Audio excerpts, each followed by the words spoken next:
ಶ್ರೀ ಗುರುಭ್ಯೋ ನಮಃ. ಹರಿ ಓಂ. ಶುದ್ಧಾನಂದೋರು ಸಂವಿದ್ಯುತಿಬಲಬಹುಲೌದಾರ್ಯವೀರ್ಯಾದಿದೇಹಂ ಚಿಂತಾ ಸಂತಾಪಲೇಪೋದ್ಭವಮೃತಿಮುಖರಾಶೇಷದೋಷಾತಿದೂರಂ ಸದ್ಭಿರ್ವೈರಾಗ್ಯಭಕ್ತಿಶ್ರುತಿಮತಿನಿಯತಧ್ಯಾನಜಜ್ಞಾನಯೋಗಾತ್ ಗಮ್ಯಂ ವಂದೇ ಮುಕುಂದಾಭಿಧಮಮಲಮಲಂ ಬ್ರಹ್ಮವೇದಾಂತವೇದ್ಯಂ ಜನ್ಮಾದ್ಯಸ್ಯ ಯತೋನ್ವಯಾದಿತರತಶ್ಚಾರ್ಥೇಷ್ವಭಿಜ್ಞಸ್ವರಾಟ್ ತೇನೇ ಬ್ರಹ್ಮಹೃದಾಯಾದಿಕವಯೇ ಮುಹ್ಯಂತಿ ಯಂ ಸೂರಯಃ ತೇಜೋ ವಾರ್ಯಮೃದಾಂ ಯಥಾ ವಿನಿಮಯೋ ಯತ್ರ ತ್ರಿಸರ್ಗೋ ಮೃಷಾ ಧಾಮ್ನಾ ಸ್ವೇನ ಸದಾ ನಿರಸ್ತಕುಹಕಂ ಸತ್ಯಂ ಪರಂ ಧೀಮಹಿ ಸೃಷ್ಟಿಸ್ಥಿತ್ಯಪ್ಯಯೇಹ ನಿಯತಿದೃಹಿತಮೋ ಬಂಧಮೋಕ್ಷಾಶ್ಚ ಯಸ್ಮಾತ್ ಅಸ್ಯ ಶ್ರೀ ಬ್ರಹ್ಮರುದ್ರಪ್ರಭೃತಿಸುರನರದ್ವೀಷಶತ್ರುತ್ಮಕಸ್ಯ ವಿಷ್ಣೋರ್ವ್ಯಸ್ತಾಃ ಸಮಸ್ತಾಃ ಸಕಲಗುಣನಿಧಿಃ ಸರ್ವದೋಷವ್ಯಪೇತಃ ಪೂರ್ಣಾನಂದೋ ವ್ಯಯೋ ಯೋ ಗುರುರಪಿ ಪರಮಃ ಚಿಂತಯೇತಂ ಮಹಾಂತಂ. ನಾರಾಯಣಂ ನಮಸ್ಕೃತ್ಯ ನರಂ ಚೈವ ನರೋತ್ತಮಂ ದೇವೀಂ ಸರಸ್ವತೀಂ ವ್ಯಾಸಂ ತತೋ ಜಯಮುದೀರಯೇತ್. ಯಂ ಪ್ರವ್ರಜन्तಮನುಪೇತಮಪೇತಕೃತ್ಯಂ ದ್ವೈಪಾಯನೋ ವಿರಹಕಾತರಾಜುಹಾವ ಪುತ್ರೇತಿ ತನ್ಮಯತಯಾ ತರವೋಪಿ ನೇದುಃ तं ಸರ್ವಭೂತಹೃದಯಂ ಮುನಿಮಾನತೋಸ್ಮಿ. ಅಭ್ರಮಂ ಭಂಗರಹಿತಂ ಅಜಡಂ ವಿಮಲಂ ಸದಾ ಆನಂದತೀರ್ಥಮತುಳಂ ಭಜೆ ತಾಪತ್ರಯಾಪಹಂ. ಮೂಕೋಪಿ ಯತ್ಪ್ರಸಾದೇನ ಮುಕುಂದಶಯನಾಯತೆ ರಾಜರಾಜಾಯತೆ ರಿಕ್ತೋ ರಾಘವೇಂದ್ರಂ ತಮಾಶ್ರಯೇ.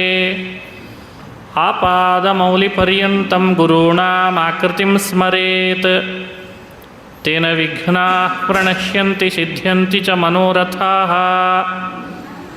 ಶ್ರೀ ಹರಿವಾಯು ಗುರುಗಳ ಚರಣಾರವಿಂದಗಳಲ್ಲಿ ಭಕ್ತಿಪೂರ್ವಕ ಪ್ರಣಾಮಗಳನ್ನು ಅರ್ಪಿಸಿ ಶ್ರೀಮದ್ ಭಾಗವತ ಮಹಾಪುರಾಣದ ನವಮ ಸ್ಕಂಧದ ಪ್ರವಚನವನ್ನು ಇವತ್ತು ನಾಳೆ ನಾಡಿದ್ದು 3 ದಿನಗಳ ಕಾಲ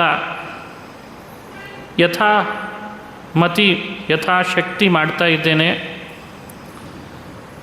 ಪುರುಷೋತ್ತಮ ಮಾಸ ಪರ್ವಕಾಲ ಇದ್ದಂತೆ ಈ ಮಾಸದ ದೇವತೆ ಪುರುಷೋತ್ತಮ ಅಂತ ಹೆಸರಿನ ಒಬ್ಬ ದೇವತೆ. ಅವನಲ್ಲಿ ಅಂತರ್ಯಾಮಿಯಾಗಿರೋನು ಭಗವಂತ ಶ್ರೀಕೃಷ್ಣ ಪರಮಾತ್ಮ. ಹಾಗಾಗಿ ಜ್ಞಾನ ಕಾರ್ಯ ಕೃಷ್ಣನಿಗೆ ಅರ್ಪಿತ. ಅದರಿಂದ ನಮಗೆ ಬರುವಂಥ ಪುಣ್ಯ, ಅದರಿಂದ ಆಗುವಂತಹ ಜ್ಞಾನ, ಭಕ್ತಿ, ವೈರಾಗ್ಯ ಅವುಗಳೆಲ್ಲ ಫಲವಾಗಿ ಎಲ್ಲರಿಗೂ ಸಿಗಲಿ ಅಂತ ಪ್ರಾರ್ಥನೆಯನ್ನು ಮಾಡ್ತಾ ಪುರುಷೋತ್ತಮ ಮಾಸದ ವಿಶೇಷ ಪರ್ವಕಾಲದ ಜ್ಞಾನಯಜ್ಞದಲ್ಲಿ ಈ 9ನೇ ಸ್ಕಂಧದಲ್ಲಿ ಬಂದಂತಹ ಕೆಲವು ಸಂದೇಶಗಳನ್ನು ಚಿಂತನೆ ಮಾಡ್ತಾ ಇದ್ದೇನೆ. ರಾಜ ಪರೀಕ್ಷಿತ್ ರಾಜ ಶುಕಮುನಿಗಳನ್ನು ಪ್ರಶ್ನೆ ಮಾಡ್ತಾ ಇದ್ದಾನೆ. ಮನ್ವಂತರಾಣಿ ಸರ್ವಾಣಿ ತ್ವಯೋಕ್ತಾನಿ ಶ್ರುತಾನಿ ಮೇ ವೀರ್ಯಾಣ್ಯನಂತವೀರ್ಯಸ್ಯ ಹರೇಸ್ತತ್ರ ಕೃತಾನಿ ಚ. ಮನ್ವಂತರಾಣಿ ಸರ್ವಾಣಿ, 14 ಮನ್ವಂತರಗಳು. ಅಲ್ಲಿ ಭಗವಂತ ಬೇರೆ ಬೇರೆ ಅವತಾರಗಳನ್ನು ಮಾಡ್ತಾನೆ, ಭಕ್ತರನ್ನು ಅನುಗ್ರಹಿಸ್ತಾನೆ. ಆ ಮಹಿಮೆಗಳನ್ನು 8ನೇ ಸ್ಕಂಧದಲ್ಲಿ ಹೇಳಿದ್ದಾಯಿತು. ಈಗ ನನಗೆ ಸೂರ್ಯವಂಶ ಹಾಗೂ ಚಂದ್ರವಂಶದಲ್ಲಿ ಬಂದಂತಹ ರಾಜರ ಮಹಿಮೆಗಳನ್ನು, ರಾಜರ್ಷಿಗಳ ಮಹಿಮೆಯನ್ನು ಅನುಸಂಧಾನ ಮಾಡಿಸ್ರಿ ಅಂತ ಪ್ರಾರ್ಥನೆ ಮಾಡಿದ. ಹಾಗಾಗಿ 9ನೇ ಸ್ಕಂಧ ಭಗವದ್ಭಕ್ತರಾದ ರಾಜರ್ಷಿಗಳ ಚರಿತ್ರೆಯನ್ನು ಹೇಳುತ್ತದೆ. ಭಾಗವತ ಅಂದರೆ ಭಗವಂತನ ಕಥೆ ಮಾತ್ರ ಇರಬೇಕಿತ್ತು ಅಂತ ಕೆಲವರ ಪ್ರಶ್ನೆ. ಅದಕ್ಕೆ ತಿಳಿಸ್ತಾರೆ, ಭಾಗವತ ಅಂದರೆ ಭಗವಂತನ ಕಥೆನೂ ಇದೆ, ಭಗವದ್ಭಕ್ತರ ಕಥೆನೂ ಇದೆ. ಭಕ್ತರ ಕಥೆ ಹೇಳುವ ಉದ್ದೇಶ ಏನು? ಭಗವತ್ಪಾದರು ಇಲ್ಲಿ ಭಗವದ್ಭಕ್ತರ ಕಥೆ ಹೇಳಿದ್ದಕ್ಕೆ ಒಂದು ಪ್ರಮಾಣವನ್ನು ಕೊಟ್ಟು ಅನುಸಂಧಾನ ಮಾಡಿಸ್ತಾರೆ. ಉತ್ತಮಾನಾಂತು ಚರಿತಂ ಭಕ್ತ್ಯುದ್ರೇಕಾಯ ಕಥ್ಯತೆ ಅಥವಾ ವಿಷ್ಣುದ್ರೇಕಾಯ ಕಥ್ಯತೆ. ದೇವರ ಭಕ್ತರ ಕಥೆ ಯಾಕೆ ಹೇಳಬೇಕು ಕೇಳಬೇಕು ಅಂದರೆ ಭಗವಂತನಲ್ಲಿ ನಮಗೆ ಭಕ್ತಿ ವೃದ್ಧಿ ಆಗಬೇಕು. ಭಗವದ್ಭಕ್ತರ ಕಥೆ ಕೇಳೋದ್ರಿಂದ ಭಕ್ತಿ ಅಭಿವೃದ್ಧಿ ಆಗ್ತದೆ. ಆ ಕಾರಣದಿಂದ ಭಗವದ್ಭಕ್ತರ ಕಥೆಯನ್ನು 9ನೇ ಸ್ಕಂದ ಹೇಳ್ತದೆ. ಬಹಳ ದೊಡ್ಡ ಉದ್ದೇಶ. ಹೇಗಾಗ್ಲಿಕ್ಕೆ ಸಾಧ್ಯ? ಭಕ್ತಿ ಅಭಿವೃದ್ಧಿ ಭಗವದ್ಭಕ್ತರ ಕಥೆ ಹೇಳಿದರೆ ಹೇಗಾಗ್ಲಿಕ್ಕೆ ಸಾಧ್ಯ? ಅದಕ್ಕೆ ತಿಳಿಸ್ತಾರೆ. ಅಂಬರೀಷನ ಕಥೆ ಹೇಳ್ತದೆ, ಸೌಭ ಋಷಿಗಳ ಕಥೆಯನ್ನು ಈ ಸ್ಕಂಧದಲ್ಲಿ ಹೇಳ್ತದೆ.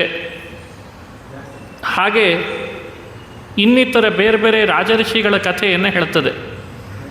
ಆ ಕಥೆಗಳನ್ನು ಹೇಳೋದ್ರಿಂದ ಅವ್ರಿಗೆ ಇಷ್ಟು ಮಹಿಮೆ ಇದೆ ಎಂದಾಗ ಇನ್ನು ಭಗವಂತನಿಗೆ ಎಷ್ಟು ಮಹಿಮೆ ಇರಬೇಡ ಅಂತ ದೇವರಲ್ಲಿರುವ ಮಹಿಮೆಯ ಅನುಸಂಧಾನ ಹೆಚ್ಚಾಗ್ತದೆ. ಆ ಕಾರಣದಿಂದ ಭಗವದ್ಭಕ್ತರ ಕಥೆ ಹೇಳಬೇಕಂತ. ಭಗವಂತನನ್ನು ಒಲಿಸ್ಕೊಂಡು ಭಗವಂತನನ್ನು ಅಪರೋಕ್ಷೀಕರಿಸ್ಕೊಂಡವರದ್ದೇ ಇಷ್ಟು ಮಹಿಮೆ ಇದೆ ಅಂದರೆ ಇನ್ನು ಭಗವಂತ ಹೇಗಿರಬೇಡ, ಅವನ ಮಹಿಮೆ ಹೇಗಿರಬೇಡ ಅಂತ ಅನುಸಂಧಾನಕ್ಕೆ ಬರಬೇಕು. ಇದನ್ನು ಕೈಮುತ್ತಿನ್ಯಾಯ ಅಂತ ಕರೀತಾರೆ ಹಿರಿಯರು. ಕೈಮುತ್ತಿನ್ಯಾಯ ಅಂದರೆ ಕಿಮುತ, ದೇವರ ಸ್ಮರಣೆ ಮಾಡಿಕೊಂಡಿರೋರಿಗೆ ಇಷ್ಟು, ಇನ್ನು ದೇವರಿಗೆ ಎಷ್ಟು ಅಂತ ಹೇಳ್ತಾರಲ್ಲ, ಅದನ್ನು ಕೈಮುತ್ತಿನ್ಯಾಯ ಅಂತ ಕರೀತಾರೆ. ಹಾಗೆ ಆ ನ್ಯಾಯವನ್ನು ಅನುಸರಿಸಿ ಭಗವದ್ಭಕ್ತರ ಕಥೆಯನ್ನೂ ಕೇಳಿ ಭಗವಂತನಲ್ಲಿ ಮತ್ತಷ್ಟು ಭಕ್ತಿ ಅಭಿವೃದ್ಧಿ ಆಗುವ ಹಾಗೆ ಮಾಡಿಕೊಳ್ಬೇಕು. ಈ ಸ್ಕಂಧದಲ್ಲಿ ಪ್ರಾರಂಭದಲ್ಲಿ ಬರುವಂಥ ಚರಿತ್ರೆ ಇಳೋಪಾಖ್ಯಾನ ಅಥವಾ ಸುದ್ಯುಮ್ನನ ಕಥೆ ಅಂತ ಹೇಳ್ತಾರೆ. ಆ ಕಥೆಯಲ್ಲಿ ತಿಳಿಬೇಕಾದ ಸಂದೇಶ ಏನು? ಸಂಕ್ಷಿಪ್ತವಾಗಿ ಕಥೆ ನೋಡೋಣ, ಸಂದೇಶವನ್ನು ಚಿಂತನೆ ಮಾಡೋಣ. ಶ್ರೂಯತಾಂ ಮನವೋ ವಂಶಃ ಪ್ರಾಚುರ್ಯೇಣ ಪರಂತಪ ನ ಶಕ್ಯತೆ ವಿಸ್ತರಶೋ ವಕ್ತುಂ ವರ್ಷಶತೈರಪಿ. ಮನುಗಳ ವಂಶ ಸಂಕ್ಷಿಪ್ತವಾಗಿ ಹೇಳ್ಬೋದಷ್ಟೆ. 100 ವರ್ಷ ಆಯುಷ್ಯ ಪಡ್ಕೊಂಡು ಬಂದರೂ ಮನುಗಳ ವಂಶದ ವಿಸ್ತಾರವನ್ನು ಹೇಳಲಾರಿವು ಅಂತಾರೆ ಶುಕಮುನಿಗಳು. ಅಷ್ಟು ಚರಿತ್ರೆಗಳಿದ್ದಾವೆ. ಅದರಲ್ಲಿ ಒಬ್ಬನ ಕಥೆಯನ್ನು ಹೇಳ್ತೇನೆ. ತಥೋ ಮನುಶ್ರಾದ್ಧ ದೇವ ಸಂಜ್ಞಾಯಾಮಾಸ ಭಾರತ. ವಿವಸ್ವಾನ್ ಅಂತ ಒಬ್ಬ ಸೂರ್ಯ ಇದ್ದಾನೆ. ಈಗಿರುವ ಸೂರ್ಯ ವಿವಸ್ವಾನ್ ಅಂತ ಹೇಳೇ ಕರೀತಾರೆ ಅವನನ್ನು. ಅದಿತಿ ದೇವಿಯಲ್ಲಿ ಕಶ್ಯಪರಿಂದ ಹುಟ್ಟಿ ಬಂದಾತ. ಆ ವಿವಸ್ವಾನಿಗೆ ವಿವಾಹ ಮಾಡಿದರು ಕಶ್ಯಪ ಋಷಿಗಳು. ಸಂಜ್ಞಾ ಅಂತ ವಿವಸ್ವಾನನ ಹೆಂಡತಿ. ಸಂಜ್ಞೆಯಲ್ಲಿ ಶ್ರಾದ್ದದೇವ ಅಂತ ಒಬ್ಬ ಮಗನನ್ನು ಪಡೆದಿದ್ದಾನೆ. ಶ್ರಾದ್ದದೇವ ಅಂತ ಅವನಿಗೆ ನಾಮಕರಣ ಮಾಡಿದ. ಅವನು ವಿವಸ್ವಾನನ ಮಗನಾದ್ದರಿಂದ ಅವನಿಗೆ ವೈವಸ್ವತ ಅಂತ ಹೆಸರು ಬಂತು. ಅವನ ಚರಿತ್ರೆಯನ್ನು ಹೇಳ್ತಾ ಇದ್ದಾರೆ. ಇಕ್ಷ್ವಾಕು ಮೃಗಶರ್ಯಾತಿ ದಿಷ್ಟ ಕರೂಷಕಾನ್. ಅವನು ವಂಶ ಬೆಳೀತಾ ಹೋಯಿತು. ಈ ಶ್ರಾದ್ದದೇವ ವಿವಸ್ವಾನನ ಮಗ ವೈವಸ್ವತನಿಗೆ ಮಕ್ಕಳಾಗಬೇಕು ಅಂತ ಅಪೇಕ್ಷೆ ಇತ್ತು. ಇನ್ನೂ ಮಕ್ಕಳಾಗಿರಲಿಲ್ಲ. ಕುಲಪುರೋಹಿತರು ವಸಿಷ್ಠರು ಅವರನ್ನು ಪ್ರಾರ್ಥನೆ ಮಾಡಿದ, ನನಗೆ ಮಕ್ಕಳಾಗಬೇಕಾಗಿದೆ ಅಂತ. ಅವನ ಪತ್ನಿಯ ಹೆಸರು ಶ್ರದ್ಧಾ ಅಂತ. ಶ್ರಾದ್ದದೇವನ ಹೆಂಡತಿಯ ಹೆಸರು ಶ್ರದ್ಧಾ. ವಿವಾಹ ಮಾಡಿಕೊಂಡು ಮಕ್ಕಳಾಗಬೇಕು ಅಂತ ವಸಿಷ್ಠರನ್ನು ಕೇಳ್ತಾ ಇದ್ದಾರೆ. ಮಕ್ಕಳಿಗಾಗಿ ಪ್ರಾರ್ಥನೆ ಮಾಡಿದರೆ ವಸಿಷ್ಠರು ಹೇಳಿದರು, ಒಂದು ಯಾಗ ಮಾಡೋಣ, ಮಿತ್ರಾವರ್ಣಯೋರ್ಯಷ್ಟಿಂ ಅಂತ ಭಾಗವತ ಹೇಳಿದೆ. ಮಿತ್ರಾವರ್ಣಯೋ ಯಷ್ಟಿಂ, ಪುತ್ರಕಾಮೇಷ್ಟಿ ಯಾಗದಲ್ಲೇ ಒಂದು ವಿಶೇಷ ಅದು. ಅದನ್ನು ಆಚರಣೆ ಮಾಡೋಣ, ಮಕ್ಕಳಾಗ್ತಾರೆ ಅಂತ ವಸಿಷ್ಠರು ಹೇಳಿದರು. ಸರಿ ಅಂತ ಯಾಗ ಮಾಡಿದ. ಸಂತತಿ, ಗಂಡು ಸಂತತಿ ಅಪೇಕ್ಷೆ, ಸಂಕಲ್ಪ ಹಾಗೆ ಮಾಡಿದ್ದ ಮನು. ಆದರೆ ಹುಟ್ಟುವಾಗ ಮಾತ್ರ ಹೆಣ್ಣು ಮಗು ಹುಟ್ಟಿಬಿಡ್ತಂತೆ.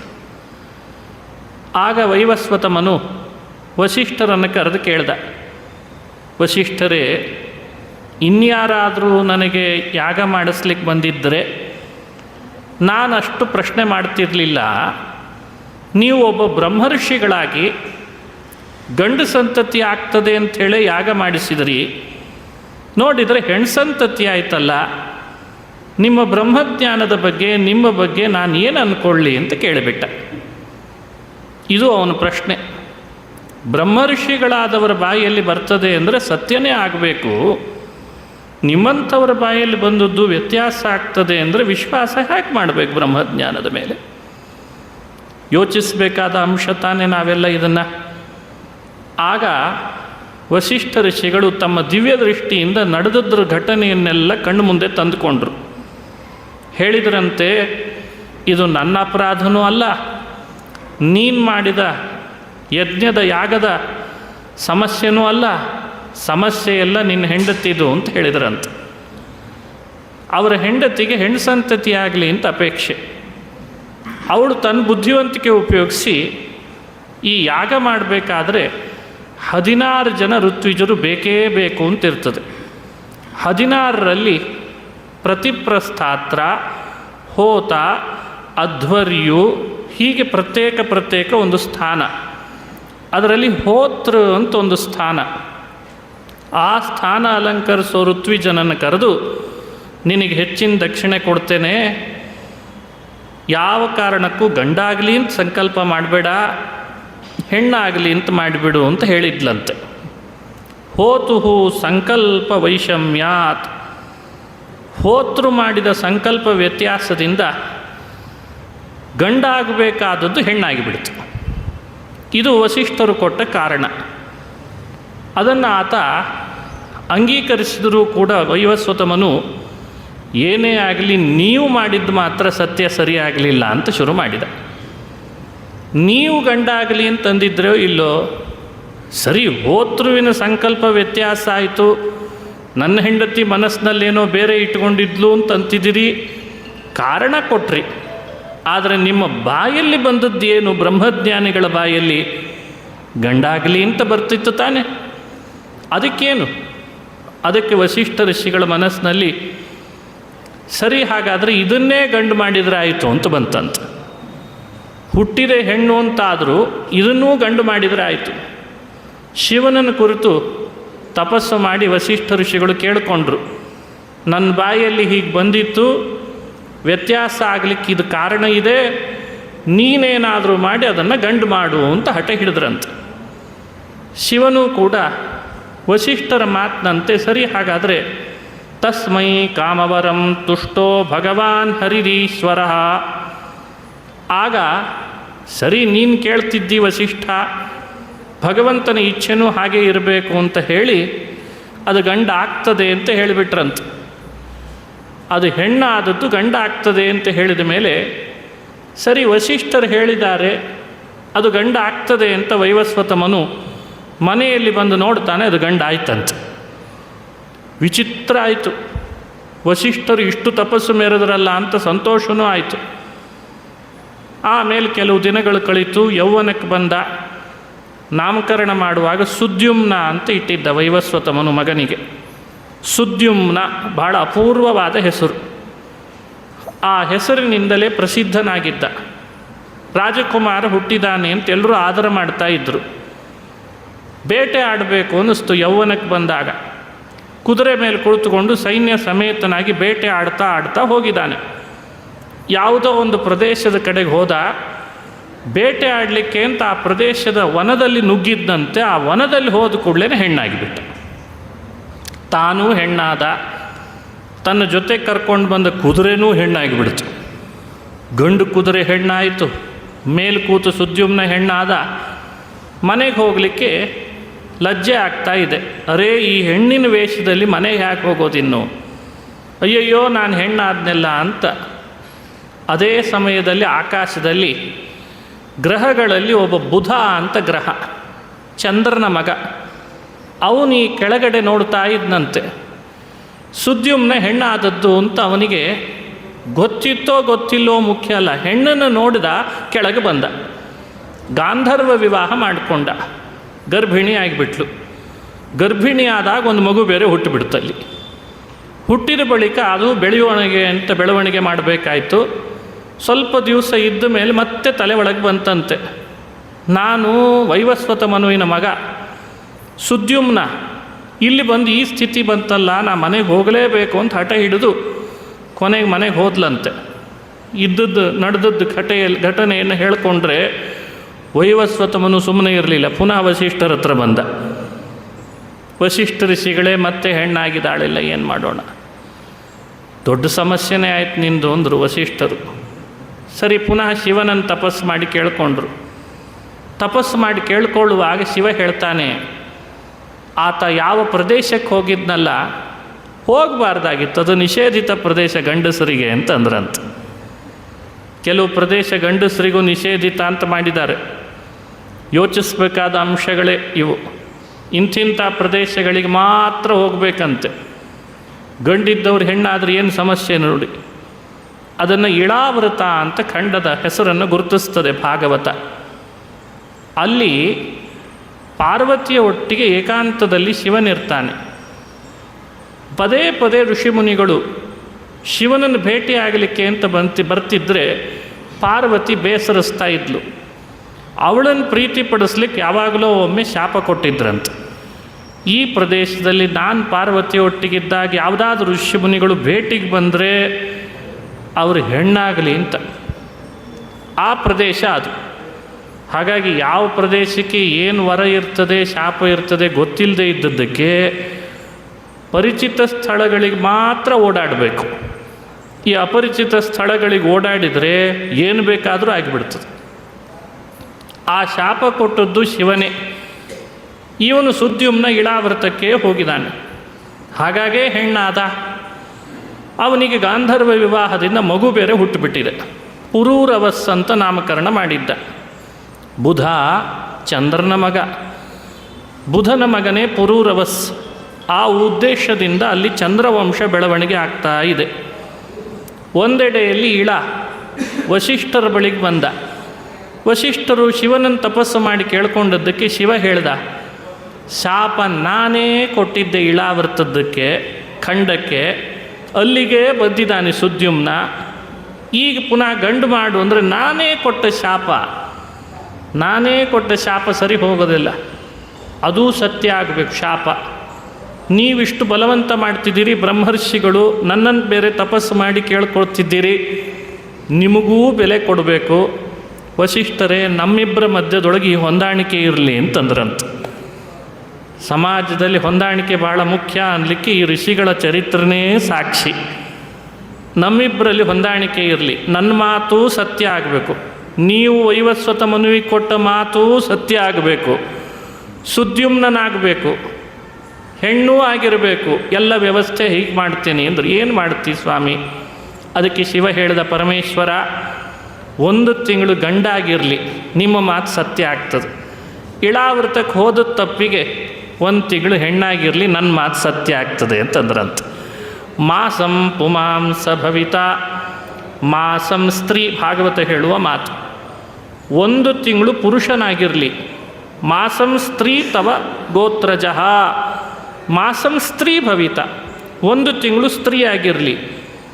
ಹೀಗೆ ವ್ಯವಸ್ಥೆಯನ್ನು ಮಾಡಿ ಸುದ್ಯುಮ್ನನಿಗೆ ಪುರುಷತ್ವ 1 ತಿಂಗಳಿದ್ದರೆ ಸ್ತ್ರೀತ್ವ 1 ತಿಂಗಳು ಅಂತ ವ್ಯವಸ್ಥೆ ಮಾಡಿದ್ದಾರೆ ಅಂತ ಕಥೆ ಬರ್ತದೆ. ಯೋಚಿಸಬೇಕಾದಂಥ ಕಥೆ ಇವೆಲ್ಲ. ಪುರುಷತ್ವ ಸ್ತ್ರೀತ್ವಗಳು ಕೂಡ ಸ್ವಾಭಾವಿಕವಾದದ್ದು ಆಗಲಿಲ್ಲ. ಅದು ಹೀಗೆ ವರಬಲದಿಂದ ವ್ಯತ್ಯಾಸ ಆಗ್ತದೆ ಅಂದರೆ ನಾವೆಲ್ಲ ಏನೆಲ್ಲ ಸಾಹಸ ಮಾಡ್ತಿದ್ದೇವೆ, ಜಗತ್ತೆಲ್ಲ ನಮ್ಮ ಕೈಯಲ್ಲಿದೆ ಅಂತ ಎಂಥ ಭ್ರಮೆ ಅಲ್ವೇ?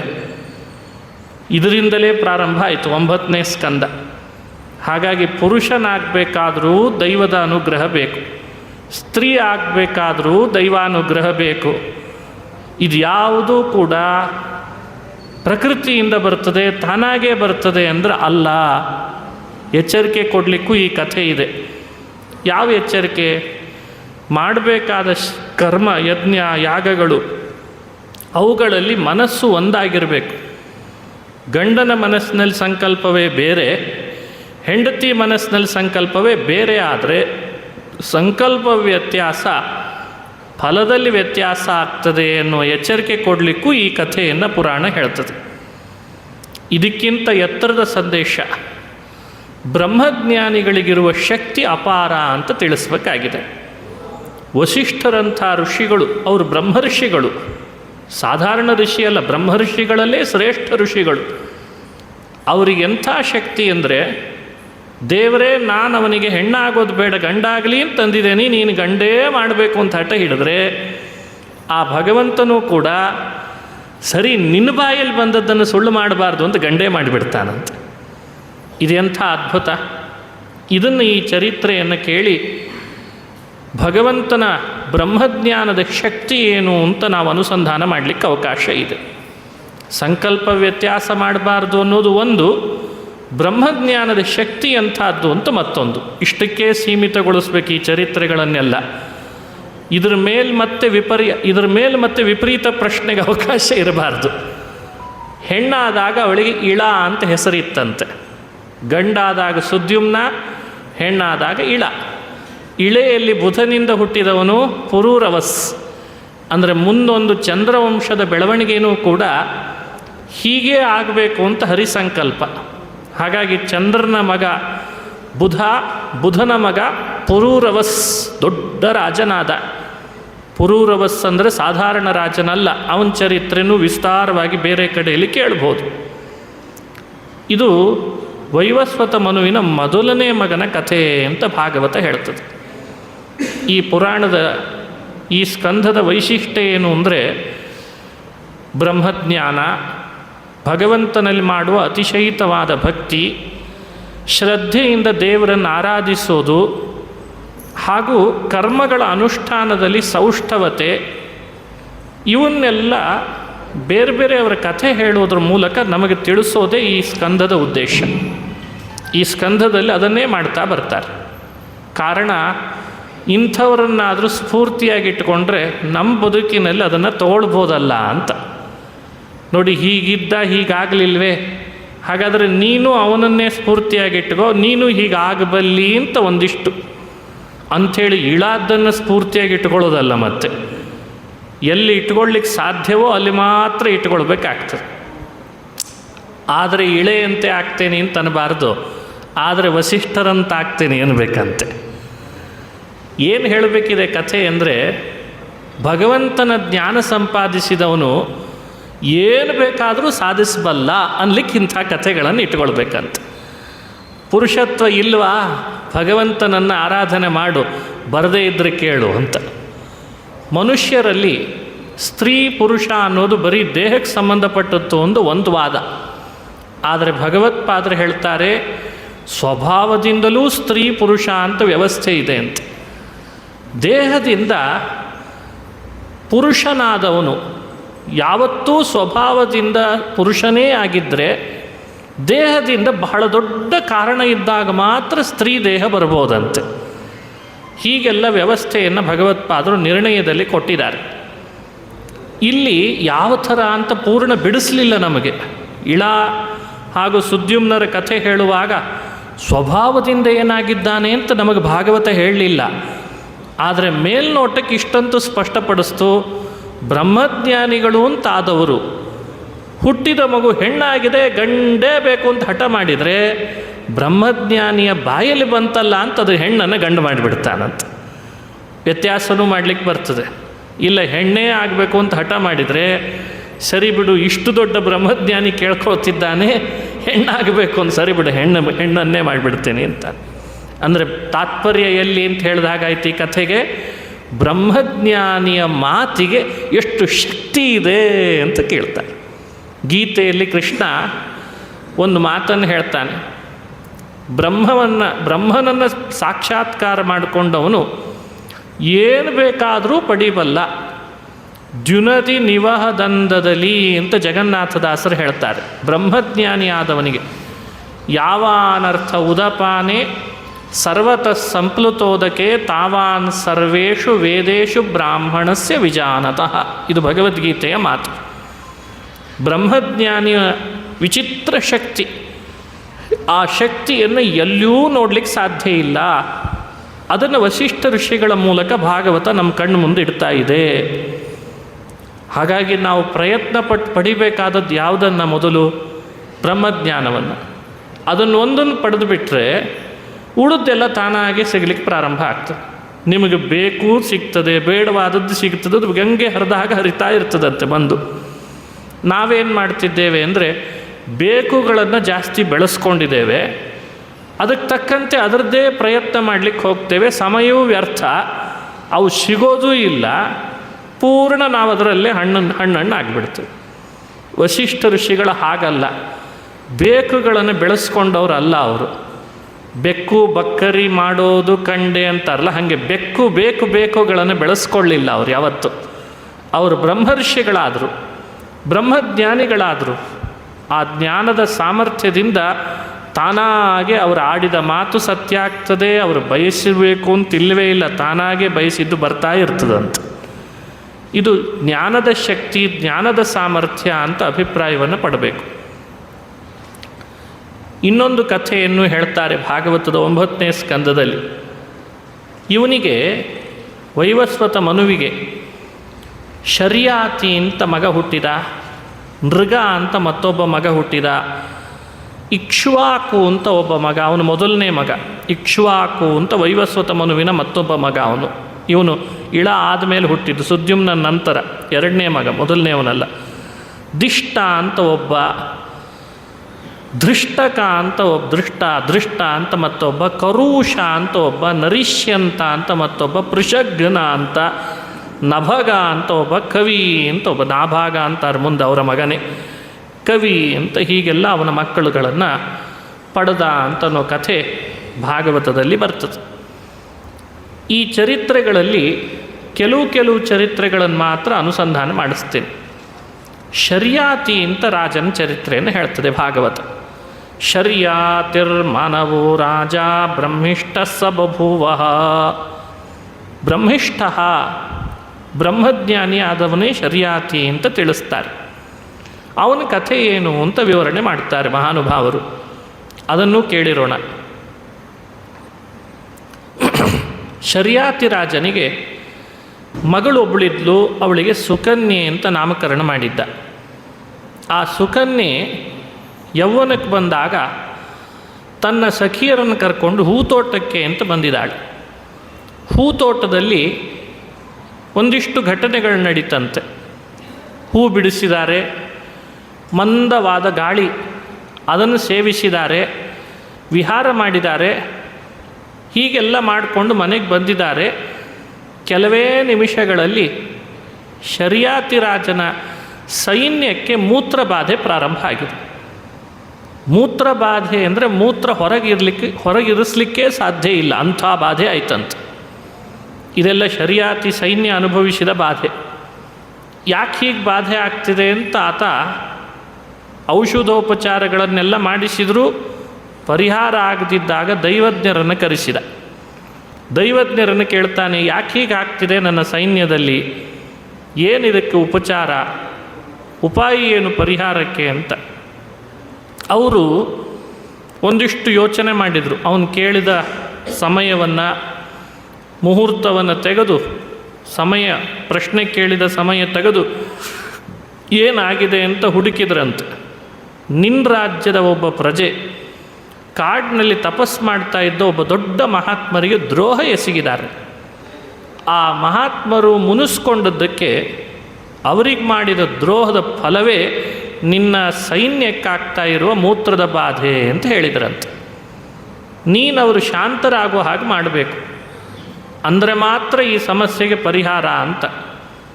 ಶರ್ಯಾತಿ ಎಲ್ಲ ಕಡೆಯಲ್ಲಿ ಡಂಗೂರ ಸಾರಿ ಕೇಳ್ತಾ ಇದ್ದಾನೆ. ಯಾರಾದರೂ ನನ್ನ ಪ್ರಜೆಗಳು ಯಾರಿಗಾದರೂ ಮಹಾತ್ಮರಿಗೆ ದ್ರೋಹ ಮಾಡಿದರೆ ಹೇಳ್ರಿ, ನಾನು ನಿಮ್ಮ ಪರವಾಗಿ ಅವರನ್ನು ಕ್ಷಮೆ ಕೇಳಿ ಶಾಂತನನ್ನು ಮಾಡ್ತೇನೆ, ಯಾರೂ ಮುಚ್ಚಿಡಬೇಡ್ರಿ, ಬಹಳ ದೊಡ್ಡ ಬಾಧೆಯಾಗಿದೆ ಸೈನಿಕರಿಗೆ ಅಂತ ಕೇಳ್ದ.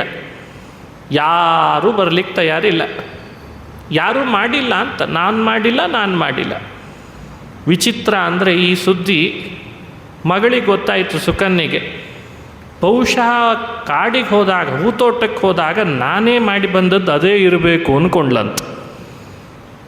ಅವಳು ಅಪ್ಪನ ಬಳಿಗೆ ಬಂದು ಹೇಳ್ಕೊಳ್ತಾ ಇದ್ದಾಳೆ, ಅಪ್ಪ, ನನ್ನಿಂದ ಒಂದು ಘಟನೆ ನಡೆದಿದೆ, ಅದು ಮಹಾತ್ಮರ ದ್ರೋಹವೋ ಏನೋ ಅಂತ ನನಗೆ ಗೊತ್ತಿಲ್ಲ, ನೀನೇ ನೋಡ್ಕೊಳ್ಬೇಕಷ್ಟೇ, ಅದು ಏನು ಅಂತ ನನಗೆ ಗೊತ್ತಿಲ್ಲ, ಹೇಳ್ತೇನೆ ನಡೆದದ್ದನ್ನು ಅಂದ್ಲು. ಹೂತೋಟಕ್ಕೆ ವಿಹಾರಕ್ಕೆ ಹೋದಾಗ ಒಂದು ಹುತ್ತ ಕಣ್ಣಿಗೆ ಬಿತ್ತಂತ ಅವಳಿಗೆ. ಆ ಹುತ್ತದ ಮಧ್ಯದಲ್ಲಿ 2 ರಂಧ್ರಗಳು, ರಂಧ್ರದಿಂದ ವಿಚಿತ್ರ ಪ್ರಕಾಶ ಬರ್ತಾ ಇತ್ತಂತೆ. ಕುತೂಹಲ ಆಯ್ತು ಇವಳಿಗೆ, ಹುತ್ತದಲ್ಲಿ ಏನಿರ್ಬೋದೋ ಏನೋ, ಭಾರೀ ಪ್ರಕಾಶ ಹೊರ ಬರ್ತಿದೆಯಲ್ಲ ಅಂತ ಆ ರಂಧ್ರಗಳಿಗೆ 2 ಕಡ್ಡಿ ಹಾಕಿ ಚುಚ್ಚಿದ್ಲಂತೆ. ಕಡ್ಡಿ ಹಾಕಿ ಚುಚ್ಚಿದ ಕೂಡಲೇ 2 ರಂಧ್ರಗಳಲ್ಲಿ ಗಳಗಳಗಳ ರಕ್ತ ಬಂದುಬಿಟ್ಟಿದೆ. ಭಯ ಆಗಿದೆ.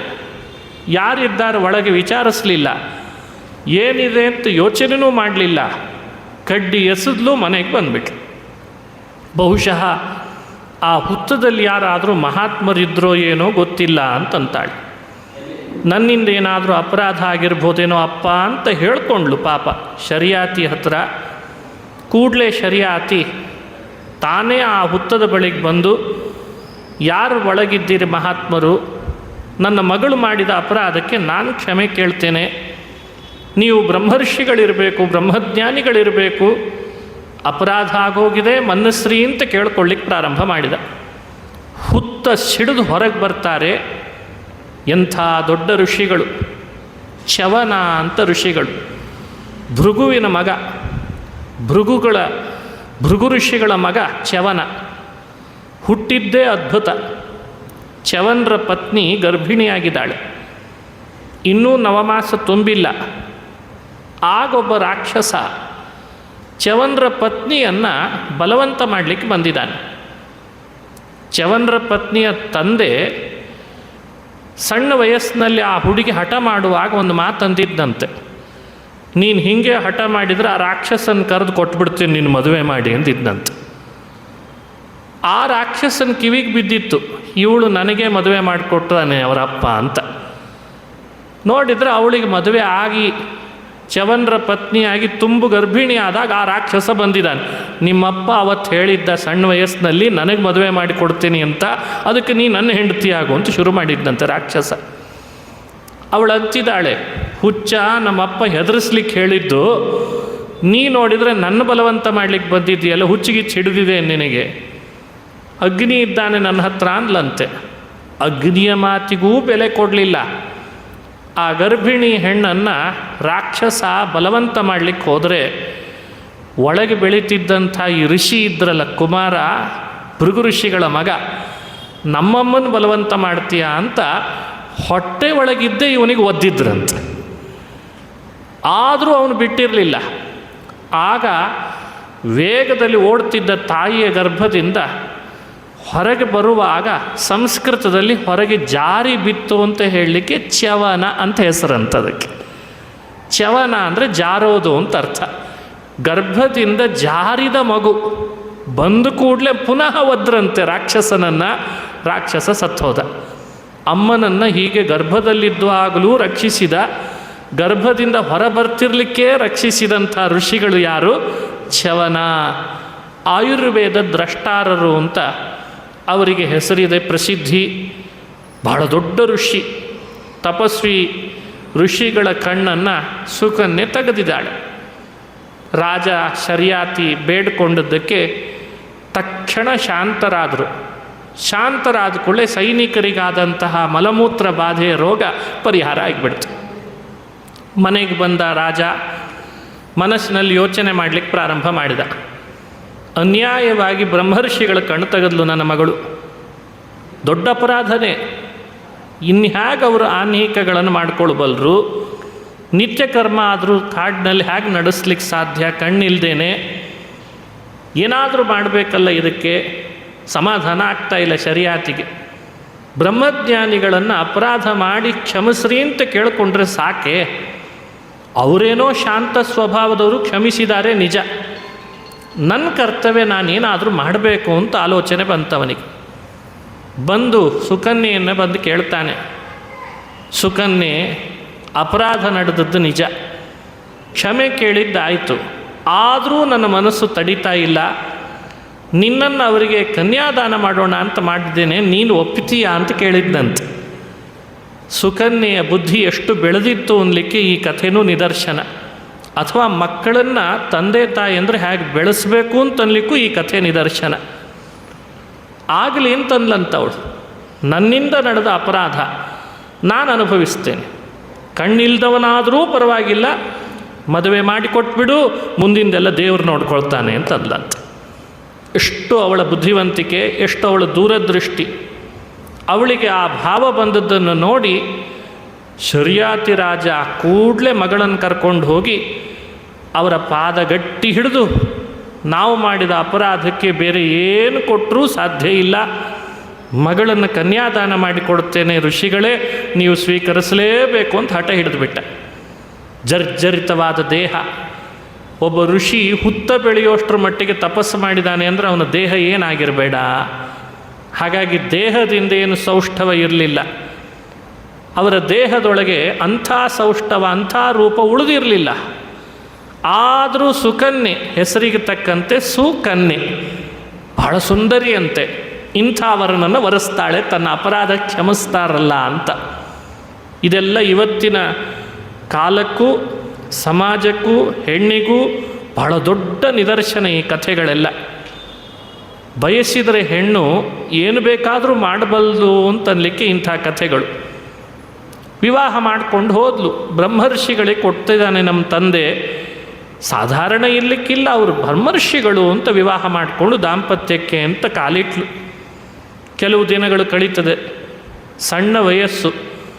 ಮೇಲಿಂದ ಮೇಲೆ ಅವಳೊಟ್ಟಿಗೆ ಮಾತನಾಡಿಸಿ ಆಡಿಸಿ ಉಪದೇಶನೂ ಮಾಡ್ತಿದ್ರಂತೆ. ಹೇಗಿರಬೇಕು, ಜೀವನ ಹೇಗೆ ಸಾಗಿಸ್ಬೇಕು, ಮನೆಗೆ ಬಂದ ಅತಿಥಿಗಳನ್ನು ಹೇಗೆ ಸತ್ಕರಿಸಬೇಕು ಎಲ್ಲ ಹೇಳ್ಕೊಡ್ತಿದ್ದಾರೆ. ಕಣ್ಣು ಬೇರೆ ಇಲ್ಲ. ಅವಳು ಅಷ್ಟು ಅನುಕೂಲಲಾಗಿ ಇದ್ಲಂತೆ. ಹೇಳ್ಕೊಡೋಷ್ಟು ಹೇಳ್ಕೊಟ್ಟಿದ್ದಾರೆ. ಪರೀಕ್ಷೆ ಯಾವಾಗ ಬೇಕಾದರೂ ನಡೀಬೋದು ಮನೆ ಒಳಗೆ. ಇದ್ದಕ್ಕಿದ್ದ ಹಾಗೆ ಅಶ್ವಿನಿಗಳು ಭೇಟಿ ಕೊಟ್ರಂತೆ ಶವನರ ಮನೆಗೆ. ಬಂದಾಗ ಸುಕನ್ಯೆಗೆ ಆನಂದ ಆಯಿತು, ಅತಿಥಿಗಳು ಬಂದರು ಅಂತ. ಕೆಲವೇ ದಿನಗಳ ಹಿಂದೆ ಅತಿಥಿಗಳನ್ನು ಹೇಗೆ ಸತ್ಕರಿಸ್ಬೇಕು ಅಂತ ಪಾಠ ಮಾಡಿದ್ರಂತೆ ಋಷಿಗಳು. ನೆನಪಿಗೆ ಬಂತು, ಅತಿಥಿಗಳು ಬಂದಿದ್ದಾರೆ, ಅಶ್ವಿನಿ ದೇವತೆಗಳು, ಅವರಿಗೆ ಹೇಗೆ ಆದರ ಮಾಡಬೇಕೋ ಮಾಡ್ತಿದ್ದಾಳೆ. ಕಣ್ಣಿಲ್ಲದ ಗಂಡನಿಗೆ ಆದರ ಆಗಬೇಕು, ಮನೆಗೆ ಬಂದ ಅತಿಥಿಗಳ ಮನಸ್ಸಿಗೆ ನೋವಾಗದಂತೆ ಅವರಿಗೆ ಆದರ ಆಗಬೇಕು, ಗೃಹ ಕೃತ್ಯಗಳು ನಡಿಬೇಕು. ಗೃಹ ಕೃತ್ಯವ ಬ್ಯಾಸರಿಸದೆ ಮಾಡಲು ಹೇಳಿಲ್ವೇ ಜಗನ್ನಾಥದಾಸರು? ಮನೆ ಕೆಲಸ ನಡೆಸಬೇಕು, ಪತಿ ಸೇವೆ ಆಗಬೇಕು, ಅತಿಥಿ ಸತ್ಕಾರ ಆಗಬೇಕು. ಪರೀಕ್ಷೆ ಮಾಡ್ತಾ ಇದ್ದಾರೆ ಅಶ್ವಿನಿಗಳು, ಎಲ್ಲಾದರೂ ಎಡವುತ್ತಾಳ ಅಂತ. ಮೃಷ್ಟಾನ್ನ ಭೋಜನ ಹಾಕಿದ್ದಾಳೆ ಮಾಡಿ, ಪತಿ ಸೇವೆನೂ ಅಷ್ಟೇ ನಿಷ್ಠೆಯಿಂದ ಮಾಡ್ತಿದ್ದಾಳೆ. ಇಷ್ಟೆಲ್ಲ ಮಾಡಿದ್ದನ್ನು ನೋಡಿ ಅಶ್ವಿನಿಗಳಿಗೆ ಭಾರಿ ಸಂತೋಷ ಆಯ್ತಂತೆ. ಬಹಳ ಸಂತೋಷ ಆಗಿ, ಅಶ್ವಿನಿಗಳು ದೇವತೆಗಳವರು, ದೇವಲೋಕದ ವೈದ್ಯರಾದ್ದರಿಂದ ಅವರಿಗೆ ವರ ಕೊಡೋ ಶಕ್ತಿ ಇರ್ತದೆ. ಇವಳ ಸತ್ಕಾರಕ್ಕೆ ಮೆಚ್ಚಿದ ದೇವತೆಗಳು ಸುಕನ್ಯೆಗೆ ಕೇಳ್ತಾರೆ, ನಿನಗೆ ಏನು ಬೇಕು ಅಂತ.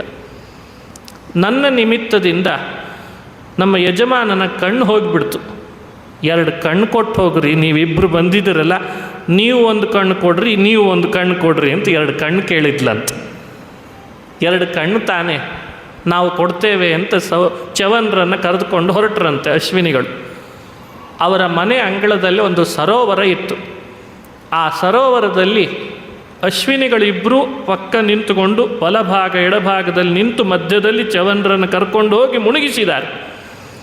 ಮುಳುಗಿದ ಕೂಡಲೇ ಅವರಿಗೆ ಕಣ್ಣು ಬಂದಿದೆ.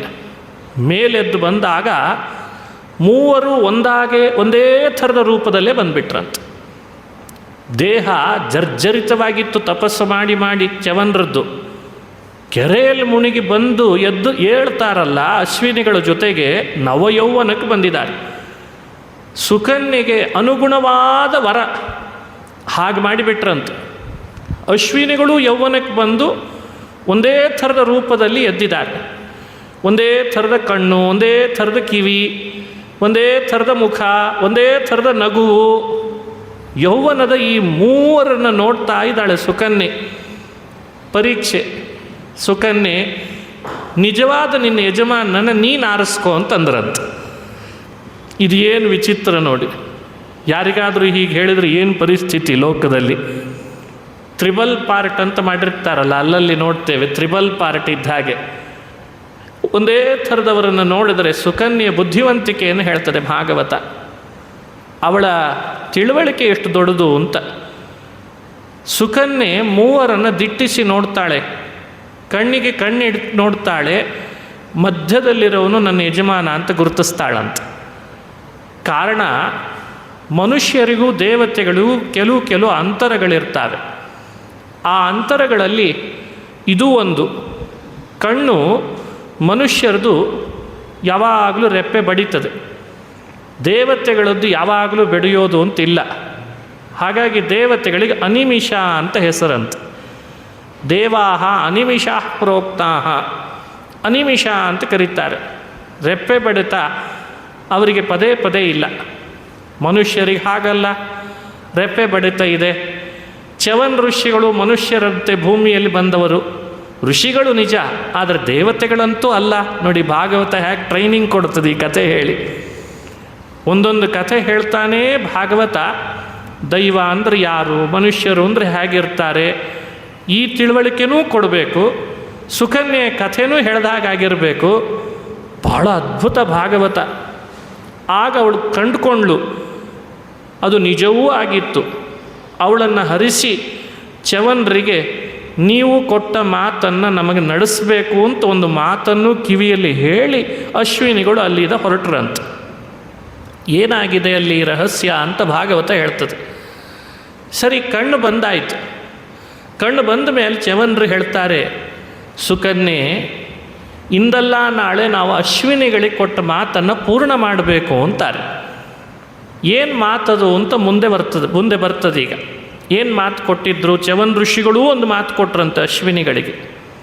ಅದನ್ನು ವಿವರಣೆ ಮುಂದೆ ಮಾಡ್ತಾರೆ.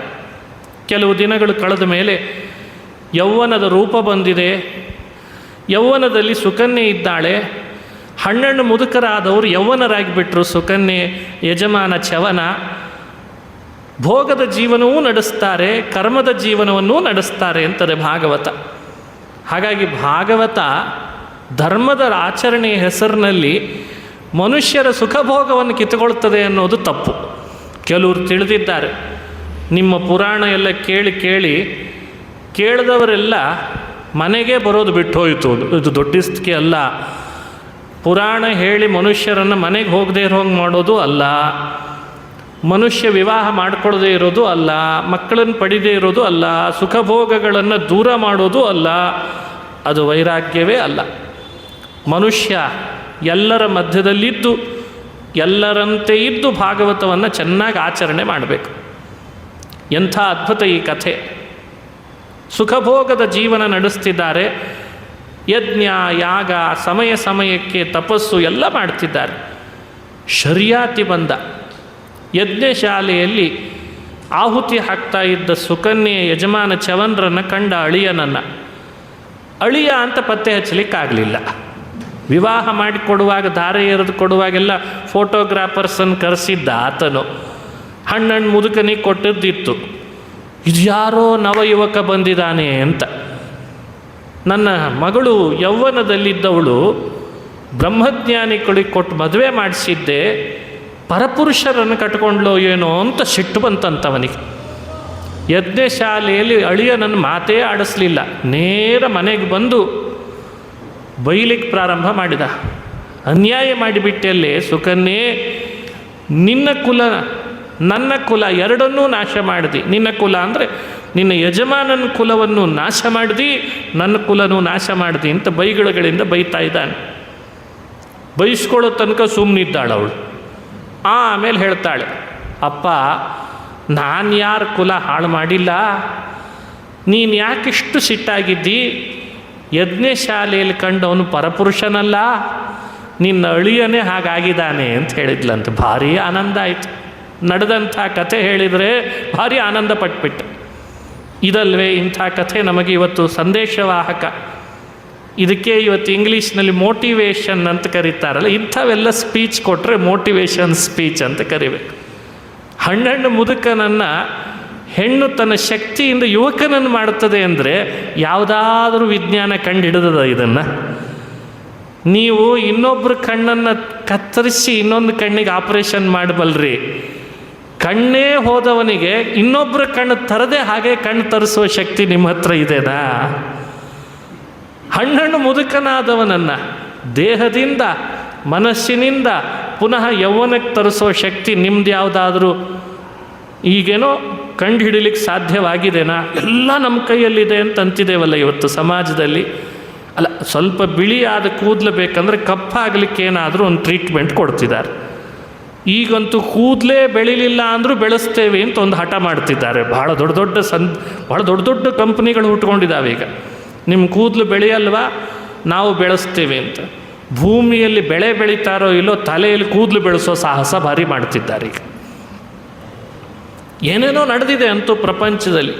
ನಿಮ್ಮ ದೇಹ ಕಪ್ಪಾಗಿ ಕಾಣಿಸ್ತದ, ನಾವು ಅದನ್ನು ಕೆಂಪು ಮಾಡ್ತೀವಿ, ಅದಕ್ಕೊಂದಿಷ್ಟು ಕೆಮಿಕಲ್ ವ್ಯವಸ್ಥೆ. ಅಂತೂ ಸಮಾಜದೊಳಗೆ ನೀವು ಚಿರಯೌವನದಿಂದ ಯಾವಾಗಲೂ ಇರಬೇಕಾ, ನಾವು ಒಂದು ಔಷಧಿ ಸೃಷ್ಟಿ ಮಾಡಿದ್ದೇವೆ ಅಂತ ಅಂತಿದ್ದಾರೆ. ಇದು ನೋಡಿ ಭಾಗವತದೊಳಗೆ ಎಂಥ ಕಥೆ ಹೇಳ್ತು ನಮಗೆ. ಸರೋವರದಲ್ಲಿ ಮುಳುಗಿ ಬಂದದ್ದಕ್ಕೆ ಚ್ಯವನ್ ಋಷಿಗಳು ನವಯೌವನಕ್ಕೆ ಬಂದುಬಿಟ್ಟಿದ್ದಾರಂತೆ. ಆಶ್ಚರ್ಯ ಆಯಿತು ಶರ್ಯಾತಿ ರಾಜನಿಗೆ. ಭಲೇ ಅಂತಂದ, ಹುಟ್ಟಿದರೆ ನಿಂತಂಥ ಮಗಳು ಹುಟ್ಟಬೇಕು ಅಂದ. ನೋಡಿ, ಎಲ್ಲ ಹೆಣ್ಣು ಕುಲಕ್ಕೆ ಒಬ್ಬ ಆದರ್ಶ ಧೀರ ಮಹಿಳೆ ಅಂದರೆ ಅವಳು ಸುಕನ್ಯೆ ಅಂತ ಭಾಗವತ ನಮ್ಮ ಕಣ್ಣು ಮುಂದೆ ನಿಲ್ಲಿಸ್ತದೆ. ಅವಳನ್ನು ಆದರ್ಶ ಅಂತ ಇಟ್ಟುಕೊಳ್ಳಿ. ಅವಳು ಸಮಾಜಕ್ಕೆ ಒಳಿತನ್ನು ಮಾಡಿದವಳು. ತಾನು, ತನ್ನ ಯಜಮಾನ, ಮನೆಗೆ ಬಂದ ಅತಿಥಿಗಳ ಸತ್ಕಾರ, ಸಮಾಜದೊಳಗೆ ಹೇಗೆ ನಡೆಸಬೇಕು ಅನ್ಲಿಕ್ಕೆ ಅವಳೊಬ್ಬಳು ಮಹಿಳೆ ಆದರ್ಶ ಆತು. ಸಂತೋಷಪಟ್ಟ ಶರ್ಯಾತಿ. ಆಮೇಲೆ ಅಳಿಯನ ಹತ್ರ ಬಂದ, ಮಾತನಾಡಿಸಿದ. ಚ್ಯವನ್ ಋಷಿಗಳು ಹೇಳ್ತಾರೆ, ಅಶ್ವಿನಿಗಳೇನೋ ಯೌವನ ಕೊಟ್ಟೋದ್ರು, ಆದರೆ ನನಗೂ ಅವರಿಗೂ ಒಂದು ವಿನಿಮಯ ನಡೆದಿದೆ ಅಂತಂದ್ರಂತ. ಏನು ವಿನಿಮಯ? ಬೇರೆ ಏನಲ್ಲ, ಅಶ್ವಿನಿಗಳು ದೇವಲೋಕದಲ್ಲಿರುವಾಗ ಅವರಿಗೊಂದು ಸಮಸ್ಯೆ ಆಯ್ತಂತೆ. ದೇವೇಂದ್ರ ಅಶ್ವಿನಿಗಳಿಗೆ ಸೋಮರಸಪಾನ ಬೇಡ ಅಂತ ನಿಷೇಧ ಹೇರಿಬಿಟ್ಟ. ಕಾರಣ, ನೀವು ಭಿಷಜಿತಿ, ಭಿಷಜ್ ಅಂದರೆ ವೈದ್ಯರು ಅಂತ.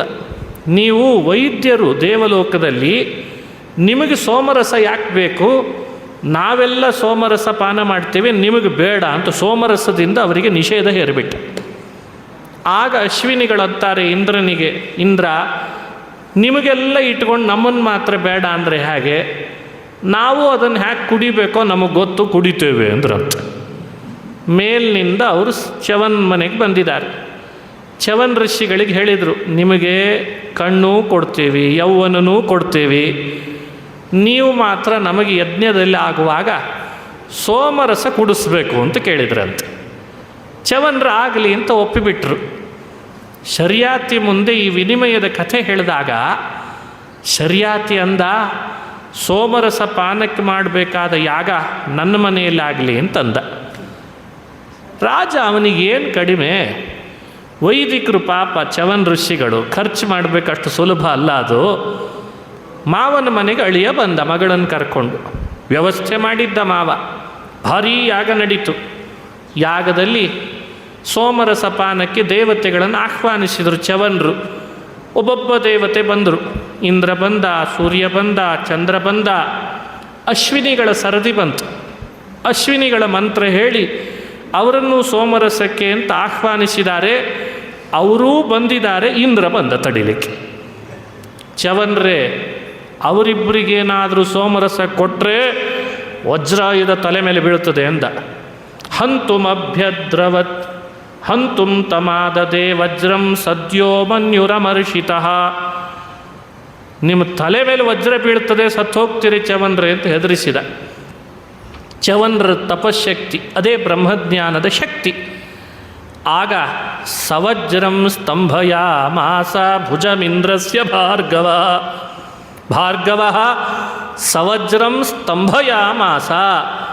ವಜ್ರ ಹಿಡಿದು ಎತ್ತಿ ನಿಲ್ತಿದ್ದಾನೆ ಇಂದ್ರ. ನಿನ್ನ ವಜ್ರ, ನೀನು, ನಿನ್ನ ಭುಜ ತಲೆ ಮೇಲೆ ಬಿದ್ದರೆ ಕೇಳು ಅಂತ ಸ್ತಂಭನ ಮಾಡಿಬಿಟ್ರಂತೆ. ಬ್ರಹ್ಮಜ್ಞಾನಿಗಳಿಗೆ ಸ್ತಂಭನ ಶಕ್ತಿ ಇರ್ತದೆ ಅಂತ ಹೇಳ್ತಾರೆ. ಸ್ತಂಭನ, ಉಚ್ಚಾಟನ ಇವಕ್ಕೆಲ್ಲ ಒಂದು ವ್ಯವಸ್ಥೆ ಇದೆ. ಅದೊಂದು ಪ್ರತ್ಯೇಕ ಸರದಿ, ಅದು ಮತ್ತೊಂದು ಸಲ ನೋಡೋಣಂತೆ. ಸ್ತಂಭನ ಮಾಡಿದಾಗ ಅದು ಪರಕಾಯ ಪ್ರವೇಶ, ಬೇರೆ ಬೇರೆ ಹೆಸರುಗಳವಕ್ಕೆ. ಆ ಸಿದ್ಧಿಗಳನ್ನು ಪಡ್ಕೊಂಡವನು ಏನು ಬೇಕಾದರೂ ಮಾಡಬಲ್ಲ. ಈಗ ವಸ್ತು ಅಲ್ಲಿದೆ, ಅದು ಇಲ್ಲಿ ಬರಬೇಕಿದೆ, ಕೂತಲ್ಲೇ ಆ ವಸ್ತುವನ್ನು ಇಲ್ಲಿ ತರಿಸ್ಲಿಕ್ಕೆ ಬರ್ತದೆ, ಅದೊಂದು ಸಿದ್ಧಿ. ಆ ಸಿದ್ಧಿಗಳಲ್ಲಿ ಸ್ತಂಭನ ಅಂತ ಒಂದು ಸಿದ್ಧಿ.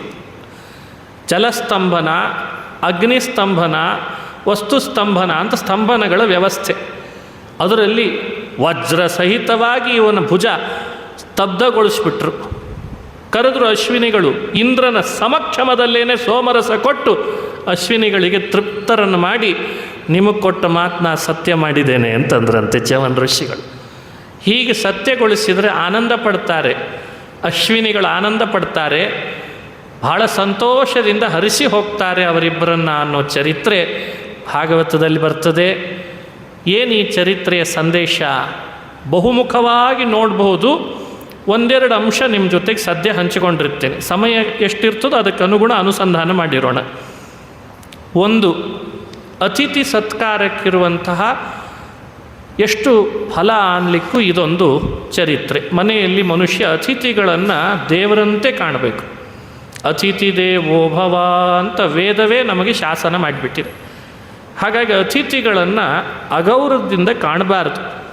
ಗೌರವದಿಂದ ಕಂಡ್ರೆ ಅವರಿಗೆ ಮಕ್ಕಳು, ಮೊಮ್ಮಕ್ಕಳು ಎಲ್ಲ ಸಂತತಿ ವೃದ್ಧಿಗೆ ಅನುಗ್ರಹ ಮಾಡಿ ಹೋಗ್ತಾರೆ. ಸುಭಿಕ್ಷೆ ಮನೆ ಒಳಗೆ ಉಳಿತದೆ. ಇಲ್ಲದಿದ್ದರೆ ಮಾಡಿದ ಪುಣ್ಯ ಎಲ್ಲ ಅವರಿಂದ ದೂರ ಆಗಿಬಿಡ್ತದೆ. ಆ ಕಾರಣಕ್ಕೆ ಅತಿಥಿ ಸತ್ಕಾರ ಶ್ರೇಷ್ಠ ಅಂತ ಒಂದು ಅಂಶ. ಎರಡನೇ ಅಂಶ, ಹಿಂದಿನ ಋಷಿಮುನಿಗಳು ವಿನಿಮಯವನ್ನು ಮನುಷ್ಯರ ಜೊತೆಗೆ ಅಷ್ಟೇ ಅಲ್ಲ, ದೇವತೆಗಳ ಜೊತೆಗೆ ಮಾಡ್ಕೊಳ್ತಿದ್ರು ಅನ್ಲಿಕ್ಕೆ ಈ ಕಥೆ ಸಂದೇಶ. ದೇವತೆಗಳಲ್ವೇ ಅಶ್ವಿನಿಗಳು, ಅವರೇ ಇವರ ಮನೆಗೆ ಅತಿಥಿ ರೂಪದಲ್ಲಿ ಬರಬೇಕು, ವಿನಿಮಯ ಮಾಡಿಕೊಳ್ಬೇಕು ಅಂದರೆ ಮನುಷ್ಯರ ಮಧ್ಯದಲ್ಲೇ ಹುಟ್ಟಿದ ವ್ಯಕ್ತಿಯ ಸಾಧನೆ ಹೇಗಿರಬೇಕು ಅಂದರೆ ಮನೆಗೆ ದೇವತೆಗಳು ಬಂದು ವಿನಿಮಯ ಮಾಡ್ತಿರ್ಬೇಕಂತ. ಇದು ಸಾಧನೆ ಮಾಡಿಕೊಳ್ಬೇಕು. ಇವತ್ತು ನಾವು ಇನ್ನೊಬ್ಬ ಮನುಷ್ಯನನ್ನು ನಮ್ಮ ಮನೆಗೆ ಕರೆಯೋದೇ ಕಠಿಣ ಆಗಿಬಿಟ್ಟಿದೆ. ಹಾಗಿರಬಾರ್ದು. ಆದರೆ ಭಾಗವತ ಹೇಳಿಕೊಡ್ತದೆ, ದೇವತೆಗಳ ಜೊತೆಗೆ ವಿನಿಮಯ ಮಾಡಿಕೊಳ್ಳ್ರಿ ಅಂತ. ಆ ಶಕ್ತಿ ಯಾವಾಗ ಬರ್ತದೆ ಅಂದರೆ, ಒಳ್ಳೆಯ ಬ್ರಹ್ಮಜ್ಞಾನ ಸಂಪಾದಿಸಿದರೆ ದೇವತೆಗಳು ಮನೆ ತನಕ ಬಂದು ವಿನಿಮಯ ಮಾಡ್ಕೊಳ್ತಾರಂತ. ಹೇಗೆ ಇದನ್ನು ಅರ್ಥೈಸ್ಕೊಳ್ಳೋದು ಅನ್ಲಿಕ್ಕೆ ಈ ಅಂಶ. ಇಂದ್ರನಿಗೆ ಗೊತ್ತಿಲ್ಲೇನು, ಇವರಿಗೇನಾದರೂ ನಾನು ನಿಷೇಧ ಮಾಡಿದರೆ ಇವರು ಪುನಃ ಸೋಮರಸವನ್ನು ಪಾನ ಮಾಡ್ತಾರೋ ಇಲ್ವೋ ಅನ್ನೋದು ಗೊತ್ತಿಲ್ವೇನು? ಚ್ಯವನ ಋಷಿಗಳ ಬಗ್ಗೆ ಇಂದ್ರ ಏನು ತಿಳಿದೇ ಇರಲಿಲ್ವೇ?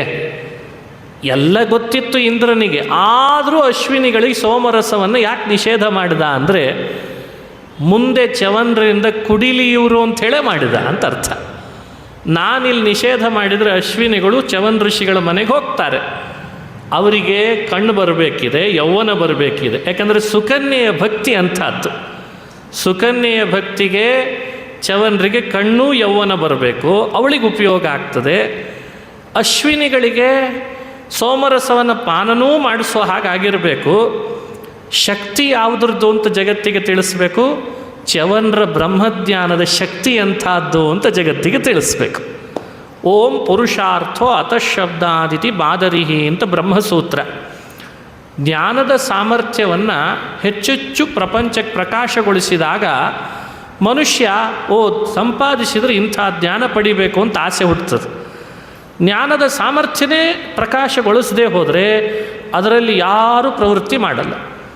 ಭಾಗವತದ ಸಾಮರ್ಥ್ಯ ಏನು, ಭಗವದ್ಭಕ್ತಿಯ ಸಾಮರ್ಥ್ಯ ಏನು, ಜ್ಞಾನದ ಸಾಮರ್ಥ್ಯ ಏನು ಅಂತ ಜಗತ್ತಿಗೆ ತೋರಿಸ್ತಾ ಹೋಗಬೇಕಲ್ಲ.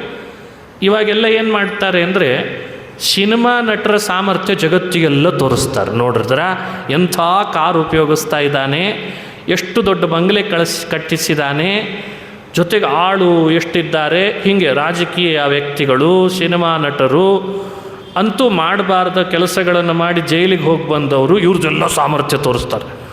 ಅದನ್ನು ನೋಡಿದವನು ಯುವಕ ಏನು ಅನ್ಕೋಬೇಕು ಅಂದರೆ, ಇನ್ಮೇಲಿಂದ ನಾನೇನಾದರೂ ಗಳಿಸ್ಬೇಕಾದ್ರೆ ಅವನಂತೆ ಒಂದು ಸಲ ಜೈಲಿಗೆ ಹೋಗಿ ಬರಬೇಕು, ನಟನ ಆಗಬೇಕು. ಹೀಗೆ ಜಗತ್ತಿನೊಳಗೆ ಮನುಷ್ಯ ಬೇಡವಾದದ್ದರ ಸಾಮರ್ಥ್ಯವನ್ನು ತೋರಿಸಿದರೆ ತಿಳಿಯದ ಯುವಕ ಅದನ್ನೇ ಫಾಲೋ ಮಾಡಲಿಕ್ಕೆ ಪ್ರಾರಂಭ ಮಾಡ್ತಾನೆ. ಭಾಗವತ ಏನು ಮಾಡ್ತದೆ, ಇಂಥ ಚವನರನ್ನು ಜಗತ್ತಿಗೆ ತೋರಿಸ್ತದೆ. ನೋಡಿ, ಬ್ರಹ್ಮಜ್ಞಾನಿ ಅಂತಾದಂಥ ಚವನ ದೇವತೆಗಳನ್ನು ಕೆಳಗಿಳಿಸಿ ಅವರಿಗೆ ಸೋಮರಸ ಪಾನ ಮಾಡಿಸ್ತಾನೆ ಅಂದರೆ ಜ್ಞಾನಕ್ಕೆ ಎಷ್ಟು ಸಾಮರ್ಥ್ಯ ಇದೆ ಅಂತ ಜಗತ್ತಿಗೆ ತಿಳಿಸ್ಬೇಕಾಗಿದೆ. ಅದಕ್ಕೆ ಆ ರೀತಿ ಜ್ಞಾನ ಸಾಮರ್ಥ್ಯವನ್ನು ಪ್ರಪಂಚಕ್ಕೆ ಪ್ರಕಾಶಗೊಳಿಸಲಿಕ್ಕೆ ಇಂದ್ರ ನಟನೆ ಏನು ಮಾಡಿದ ಅಂದರೆ, ನೀವು ವೈದ್ಯರು, ಅದಕ್ಕೆ ನಿಮಗೆ ಸೋಮರಸ ಕೊಡಲ್ಲ ಅಂತ ನಿಷೇಧ ಮಾಡಿದ ಹಾಗೆ ನಟನೆ ಮಾಡ್ತಾನೆ. ಆವಾಗ ಅವ್ರ ಮೇಲಿನಿಂದ ಕೆಳಗಿಳಿದು ದೈವ ಸಂಕಲ್ಪವನ್ನು ಅರಿತು, ಚವನ್ರೇ ನಿಮಗೆ ನಾವು ಯೌವನ ಕೊಡ್ತೇವೆ, ನೀವು ನಮಗೆ ಸೋಮರಸ ಕೊಡಿಸ್ರಿ ಅಂತ ಕೇಳಿದ್ರಂತೆ. ಆದರೆ ಇಂದ್ರ ನಿಮ್ಮ ತಲೆ ಮೇಲೆ ವಜ್ರನೂ ಹಾಕೋ ಸಂಭವ ಇದೆ ಅಂತ ಮೊದಲೇ ಹೇಳಿದ್ರಂತೆ. ಚವನ್ರು ಅದಕ್ಕೆ ಗಟ್ಟಿ ಧೈರ್ಯ ಮಾಡಿದರು, ಇಂದ್ರ ನನ್ನ ತಲೆ ಮೇಲೆ ವಜ್ರ ಹಾಕಿದ್ರೂ ಪರವಾಗಿಲ್ಲ, ನಿಮಗೆ ಕೊಟ್ಟ ಮಾತನ್ನು ನಾನು ಉಳಿಸ್ಕೋತೇನೆ, ಮುಂದಿಂದನ್ನು ದೇವರು ನೋಡ್ಕೊಳ್ತಾನೆ ಅಂದ್ರಂತ. ನೋಡ್ರಿ, ಇಲ್ಲಿ ಸತ್ಯನಿಷ್ಠೆ, ಕೊಟ್ಟ ಮಾತನ್ನು ಪೂರ್ಣ ಮಾಡಬೇಕು ಅನ್ನೋ ಸತ್ಯನಿಷ್ಠೆ, ತಮ್ಮೊಳಗಿರುವ ಬ್ರಹ್ಮಜ್ಞಾನದ ಮೇಲೆ ವಿಶ್ವಾಸ, ಇಂದ್ರ ಏನು ಮಾಡ್ತಾನೋ ಮಾಡಲಿ ನೋಡ್ಕೊಳ್ತೇನೆ ಅನ್ನುವ ಎದೆಗಾರಿಕೆ, ಇದೆಲ್ಲ ಈ ಕಥೆಯಲ್ಲಿ ನಮಗೆ ಅನುಸಂಧಾನಕ್ಕೆ ಬರಬೇಕಂತ. ಅಂದರೆ ತಾನು ಮಾಡಲೇಬೇಕಾದ ಧರ್ಮವನ್ನು ಮಾಡಿ ಸತ್ಯದ ದಾರಿಯಲ್ಲಿದ್ದರೆ ದೇವತೆಗಳು ತಲೆ ಮೇಲೆ ವಜ್ರ ಹಾಕ್ಲಿಕ್ಕೆ ಬಂದರೂ ಸ್ತಂಭನ ಮಾಡಲಿಕ್ಕೆ ಬರ್ತದೆ ಅಂತ ಈ ಕಥೆ ತೋರಿಸ್ತದೆ. ಇವತ್ತು ನಾವೇ ದಾರಿ ಬಿಟ್ಟುಬಿಟ್ಟಿರ್ತೇವೆ, ಊರು ತುಂಬ ಉಪನ್ಯಾಸ ಮಾಡಿ ಧರ್ಮದಿಂದ ಇರ್ರಿ ಅಂತ ಹೇಳ್ತಿರ್ತೀವಿ. ಹೀಗಿದ್ದರೆ ಮನುಷ್ಯನೇ ದಾರಿ ಬಿಟ್ಟ ಅಂದರೆ ಅವನು ಪ್ರಪಂಚಕ್ಕೆ ಎಷ್ಟೇ ಉಪದೇಶ ಮಾಡಿದರೂ ಅದು ನಾಟಲ್ಲ, ಅದು ಅವನಿಗೆ ತಾರಕನೂ ಆಗಲ್ಲ ಅನ್ನೋ ಸಂದೇಶವನ್ನು ಪುರಾಣ ಅನುಸಂಧಾನ ಮಾಡಿಸ್ತದೆ. ಹಾಗಾಗಿ ಬ್ರಹ್ಮಜ್ಞಾನದ ಮೇಲಿರಬೇಕಾದ ನಿಷ್ಠೆ, ಜ್ಞಾನಕ್ಕಿರುವ ಸಾಮರ್ಥ್ಯ, ದೇವತೆಗಳು ತಲೆಬಾಗ್ತಾರೆ ಅಂತನ್ನುವ ಸಂದೇಶವನ್ನು ಭಾಗವತ ನಮಗೆ ಅನುಸಂಧಾನ ಮಾಡಿಸ್ತದೆ. ಇದು ಒಂದು ಮುಖ. ಈ ಕಥೆ ಮೊನ್ನೆ ಎಲ್ಲೋ ಒಂದು ಕಡೆಯಲ್ಲಿ ಹೇಳುವಾಗ ಹೇಳಿದರೆ, ಮಧ್ಯದಲ್ಲೇ ಒಂದು ಪ್ರಶ್ನೆ ಇದೆ ಆಚಾರ್ಯ ಅಂತ ಎದ್ದು ಬಿಟ್ಟರು. ಆಶ್ಚರ್ಯ ಆಯ್ತು ನನಗೆ, ಏನೋ ಕೇಳ್ತಾರೆ ಇನ್ನು ಭಾಗವತದ ಮೇಲೆ ಇವರು ಪ್ರಶ್ನೆ ಅಂತ. ಮುಗಿಲಿ ಪ್ರವಚನ ಅಂತಿದ್ದೇನೆ, ಇಲ್ಲ ಮೊದಲು ಉತ್ತರ ಕೊಟ್ಟು ಆಮೇಲೆ ಹೇಳಿ ಅಂದ್ರಂತೆ. ಸರಿ ಹೇಳ್ರಿ ಅಂದೆ. ಅಶ್ವಿನಿಗಳು ಚವನರನ್ನು ಯಾವುದೋ ಸರೋವರದಲ್ಲಿ ಮುಳುಗಿಸಿ ಎದ್ದು ಕೂಡಲೇ ಯೌವನ ಬಂತು ಅಂದ್ರಲ್ಲ, ಆ ಸರೋವರ ಎಲ್ಲಿದೆ ಹೇಳ್ರಿ ಆಚಾರ್ಯ ಅಂದರು. ಭಾಳ ಒಳ್ಳೆ ಪ್ರಶ್ನೆ ಅಂದ್ಕೊಂಡು ಈಗಲೇ ಹೋಗಿ ಮುಳುಗಿ ಬಿಡ್ತೇವೆ ಅಂತ. ನಮಗೆ ಕಣ್ಣೇನು ಬರೋದು ಬೇಡ, ಯೌವನ ಬಂದು ಒಳ್ಳೆ ರೂಪ ಬಂದರೆ ಸಾಕು ಅಂತ ಅವರಿಗೆ ಅಪೇಕ್ಷೆ. ಸಹಜ, ಮನುಷ್ಯನಿಗೆ ದೇಹದೊಳಗೆ ಯೌವನ ಬೇಕು, ಸಶಕ್ತರಿರಬೇಕು, ಆಸಕ್ತಿ ಇರಬಾರ್ದು ಅಂತ ಯಾರಿಗೆ ಆಸೆ ಇರಲ್ಲ. ಅವರು ಆ ಆಸೆಯಲ್ಲಿ ಸರೋವರದ ಹುಡುಕಾಟದಲ್ಲಿ ಪ್ರಶ್ನೆ ಕೇಳಿದ್ದಾರೆ, ಈಗ ಎಲ್ಲಿದೆ ಹೇಳಿ, ಈಗಲೇ ಹೋಗಿಬಿಡ್ತೇವೆ ಅಂತ ಅವರು. ನಾನು ಕೂಡಲೇ ಉತ್ತರ ಕೊಟ್ಟೆ ದೇವರು ಹೊಳಿಸಿದ್ದಕ್ಕೆ. ಅರೆ, ಎಲ್ಲೋ ಹುಡ್ಕೊಂಡು ಯಾಕೆ ಹೋಗ್ತೀರಿ, ಇಲ್ಲೇ ಇದೆಯಲ್ಲ ಭಾಗವತ, ಅದೇ ಆ ಸರೋವರ, ಅದನ್ನು ಮುಳುಗಿದ್ರೆ ಸಾಕು ಚೆನ್ನಾಗಿ ಯೌವನ ಬರ್ತದೆ ಅಂತ ಅನುಸಂಧಾನ ಮಾಡಿಸಿದ್ರು. ಹಾಗಾಗಿ ಯಾರ್ಯಾರು ಭಾಗವತದಂಥ ಪುರಾಣ ಸರೋವರದಲ್ಲಿ ಮುಳುಗುತ್ತಾರೋ ಅವರಿಗೆ ಬೇಕಾದಂಥ ಯೌವನನೂ ಬರ್ತದೆ, ಕಣ್ಣೂ ಬರ್ತದೆ. ಹೊರಗಿನ ಕಣ್ಣಿದ್ದರೆ ಒಳಗಿನ ಕಣ್ಣು ಬರ್ತದೆ ಅಂತ ಇಟ್ಕೊಳ್ಬೇಕಷ್ಟೆ. ಹೊರಗಿನ ಕಣ್ಣು ಈಗಿದೆ, ಒಳಗಿನ ಕಣ್ಣು ಮಂಜಾಗಿದೆ. ಭಾಗವತ ಶ್ರವಣದಿಂದ, ಮನನದಿಂದ, ಪಾರಾಯಣದಿಂದ ಒಳಗೊಂದು ಕಣ್ಣಿದೆ, ಅದು ತೆರೀತದೆ. ಒಳಗಣ್ಣು ತೆರೀತು ಅಂದರೆ ಸಮಾಜದೊಳಗೆ ಆಗಬೇಕಾದ್ರೂ ಅವನು ಮುಂದುವರಿಬಲ್ಲ, ಯಾವುದೇ ಸಮಸ್ಯೆಯನ್ನಾದರೂ ಎದುರಿಸಬಲ್ಲ. ನೋಡಿ, ಈ ಚರಿತ್ರೆಯ ಸಂದೇಶ ಇದು. ಹಾಗಾಗಿ ಚವನ್ ಋಷಿಗಳಿಗೆ ಹೊರಗಣ್ಣು ಹೋದಾಗಲೂ ವ್ಯಥೆ ಆಗಿರಲಿಲ್ಲ, ಯಾಕೆಂದರೆ ಅವರಿಗೆ ಒಳಗಿನ ಕಣ್ಣು ಚೆನ್ನಾಗೇ ಇತ್ತು. ಈ ಅನುಸಂಧಾನ ನಮಗೆ ಬರಬೇಕು.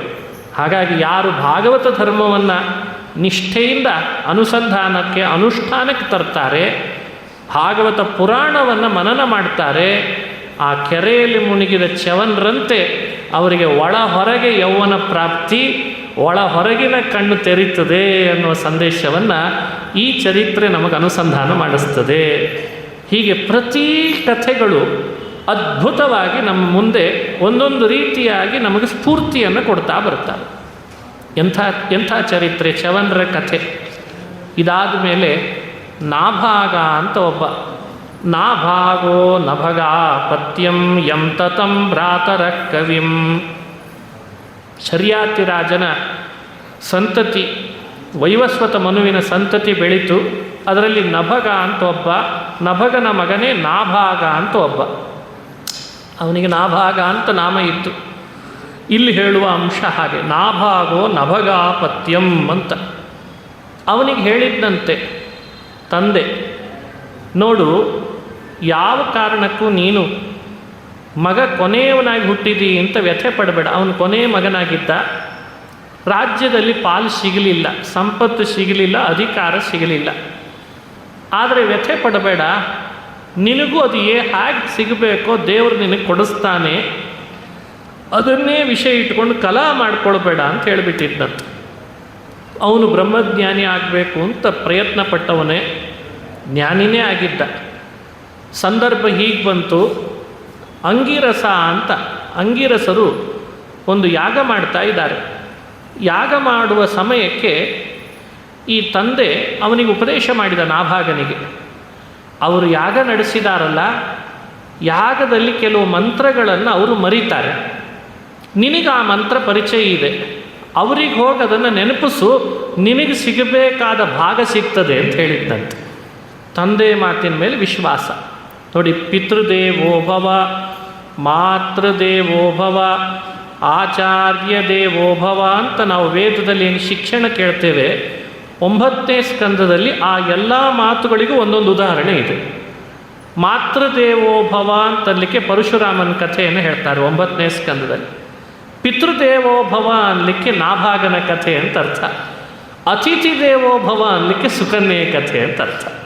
ಹೀಗೆ ವೇದದಲ್ಲಿ ಬರುವ ಪ್ರತಿ ಶಿಕ್ಷಣದ ಒಂದೊಂದು ಹಂತಕ್ಕೂ ಭಾಗವತದ 9ನೇ ಸ್ಕಂದ ಸದೃಷ್ಟಾಂತ ವ್ಯಾಖ್ಯಾನವನ್ನು ಮಾಡುತ್ತದೆ. ಹಾಗಾಗಿ ಭಾಗವತ ವೇದ ವ್ಯಾಖ್ಯಾನ ಅಂತ ಹಿರಿಯರು ಕರೆದ್ರಂತೆ. ಭಾಗವತ ಅಂದರೆ ಸಾಮಾನ್ಯ ಅಲ್ಲ ಅಂತ ಯಾಕೆ ಹೇಳ್ತಾರೆ? 3 ವೇದಗಳ ವ್ಯಾಖ್ಯಾನ, ಗಾಯತ್ರಿಯ ಭಾಷ್ಯ, ಮಹಾಭಾರತದ ನಿರ್ಣಯ, ಬ್ರಹ್ಮಸೂತ್ರಗಳ ಅರ್ಥ, ಶ್ರೀಮದ್ ಭಾಗವತ ಅಂತ ಹಿರಿಯರು ಯಾಕೆ ಹೇಳಿದರು? ಈ ಅರ್ಥದಲ್ಲೇ ಹೇಳ್ತಾರೆ ಅದನ್ನು. ಅದರಲ್ಲಿ ಈ ಅಂಶ, ತಂದೆಯ ಮಾತಿನ ಮೇಲೆ ಅಷ್ಟು ವಿಶ್ವಾಸ. ಅಪ್ಪ ಹೇಳಿದ್ದಾನೆ, ಅಪ್ಪನೇ ನನಗೆ ದೈವ. ಹಾಗೆ ಆಂಗಿರಸರು ಯಾಗ ಮಾಡ್ತಾಯಿದ್ರು. ಇವನು ಆ ಸಂದರ್ಭಕ್ಕಲ್ಲಿದ್ದ. ಮಂತ್ರಗಳಲ್ಲಿ 6ನೇ ಮಂತ್ರ ಮರ್ತೋಯ್ತು.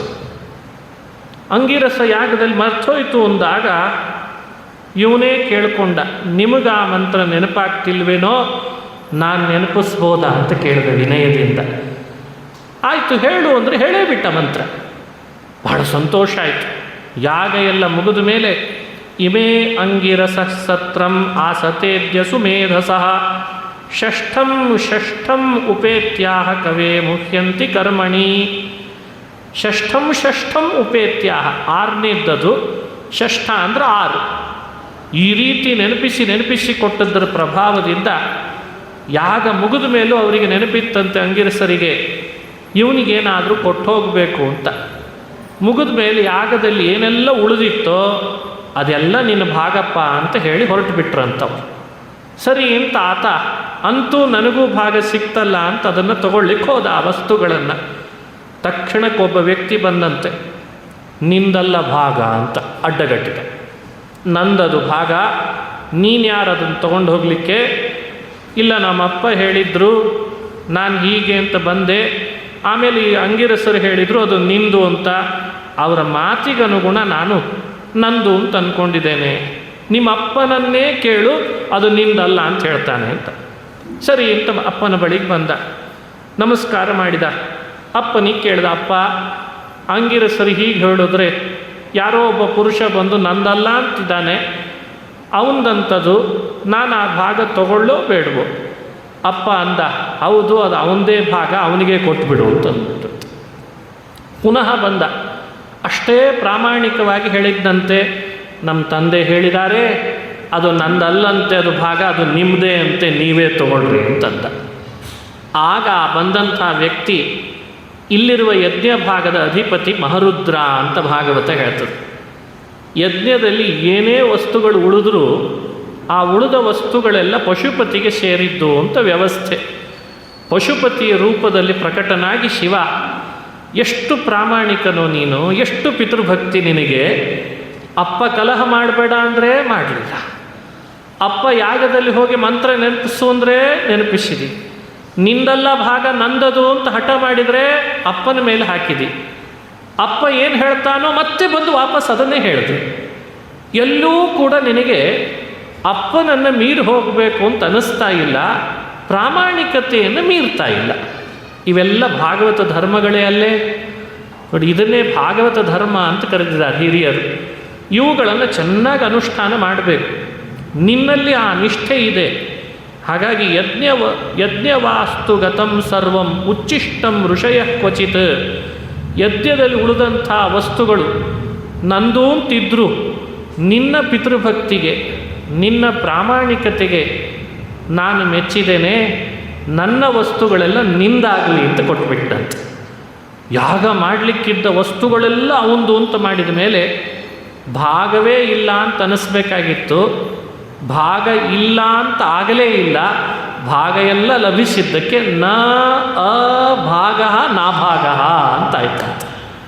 ಇದು ಪಿತೃಭಕ್ತಿಗಿರುವಂಥ ಅದ್ಭುತವಾದ ಮಹಿಮೆ. ಭಾಗ ಸಿಗಲಿಲ್ಲ ಅಂತ ಆಗಲಿಲ್ಲ, ಭಾಗ ಸಿಕ್ಕೇ ಬಿಡ್ತಂಥವನಿಗೆ. ಇದು ನಮಗೆ ಕೊಟ್ಟಂಥ ಸಂದೇಶ ಅಂತಾರೆ. ಯಯೇ ತತ್ ಸಂಸ್ಮರೇತ್ ಪ್ರಾತಃ ಸಾಯಂ ಚ ಸುಸಮಾಹಿತಃ.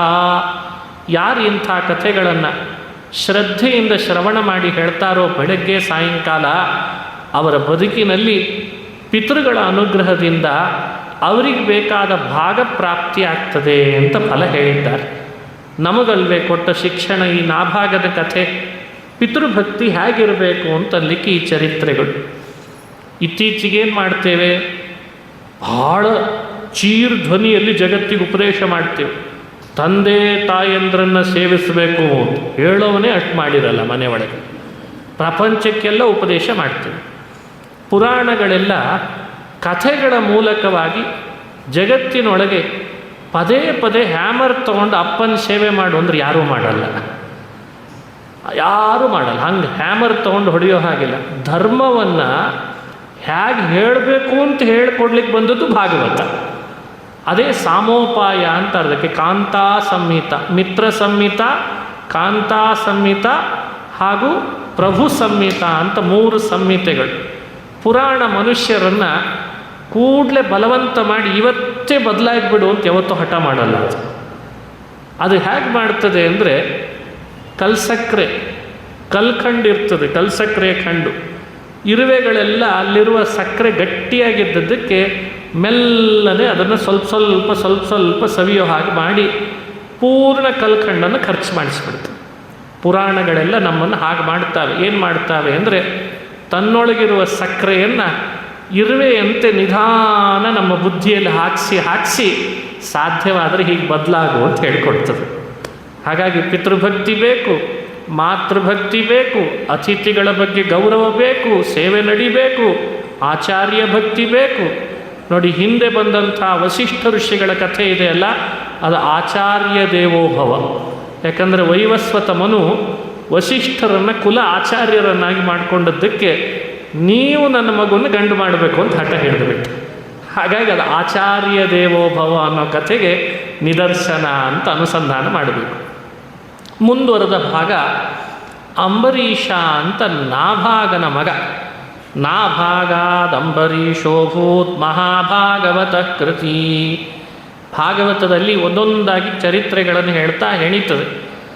ಸೀರಿಯಲ್ ವೈಸ್ ಅಂತ ಕರೀತಾರೆ ಇದಕ್ಕೆ. ಸೀರಿಯಲ್ಗಳಿರ್ತಾವಲ್ಲ, ಬೋರ್ ಹೊಡೆಸಲ್ಲ ನಿಜವಾಗ್ಲೂ. ಅದು ಇಲ್ಲಿ ಅಡ್ವರ್ಟೈಸ್ಮೆಂಟ್ ಇಲ್ಲ ಅಷ್ಟೇ, ಸೀರಿಯಲ್ಲೇ ಇರ್ತದೆ, ಕ್ರಮವಾಗೇ ಬರ್ತದೆ.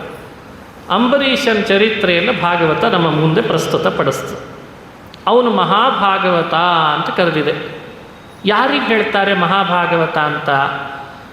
ಮಹಾಭಾಗವತ ಅನ್ನೋ ಪದದ ವಿವರಣೆ 11ನೇ ಸ್ಕಂಧದಲ್ಲಿ ಹೇಳ್ತಾರೆ. ಯಾರು ಭಗವಂತನ ಪಾದಕಮಲಗಳ ಧ್ಯಾನ ಮಾಡುವಾಗ ಒಂದು ಕ್ಷಣವೂ ಮರೆಯದೆ ಧ್ಯಾನ ಮಾಡ್ತಾನೋ ಅವನು ಮಹಾಭಾಗವತ ಅಂತ ಕರೆದಿದ್ದಾರೆ. ಅಂಬರೀಷ ಇಡೀ ಸಪ್ತದ್ವೀಪ ಸಪ್ತಸಾಗರದ ರಾಜನಾಗಿದ್ದಂತೆ, ಚಕ್ರವರ್ತಿ.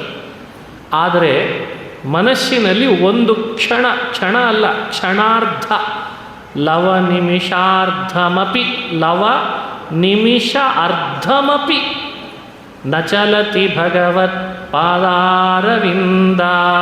11ನೇ ಸ್ಕಂದ ಭಾಗವತ. ಭಗವಂತನ ಪಾದಕಮಲಗಳಿಂದ ಒಂದು ಅರ್ಧ ಕ್ಷಣವೂ ಮನಸ್ಸನ್ನು ವಿಚಲಿತಗೊಳಿಸದೆ ಹೋದರೆ ಅವನಿಗೆ ಮಹಾಭಾಗವತ ಅಂತ ಹೆಸರಂತೆ. ಅದರಲ್ಲಿ ಅಂಬರೀಷ ರಾಜ ಅಂಥ ಮಹಾಭಾಗವತನಾಗಿದ್ದ. ನೋಡಿದರೆ ರಾಜ, ಸಹಜ ಪ್ರಶ್ನೆ, ರಾಜನಿಗೆ ಎಷ್ಟೆಲ್ಲ ಜವಾಬ್ದಾರಿ ಇರ್ತದೆ.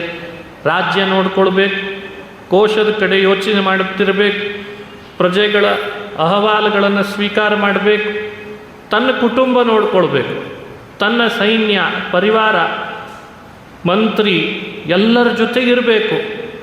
ಆದರೆ ಒಂದು ಅರ್ಧ ಕ್ಷಣವು ಭಗವಂತನ ಪಾದಕಮಲಗಳಿಂದ ಮನಸ್ಸನ್ನು ವಿಚಲಿತಗೊಳಿಸ್ತಿರಲಿಲ್ಲ ಅಂತ. ಆ ಕಾರಣಕ್ಕೆ ಇವನ ಕಥೆಯನ್ನು ವೇದವ್ಯಾಸರು ನಮ್ಮ ಕಣ್ಣು ಮುಂದಿಡ್ತಾರೆ.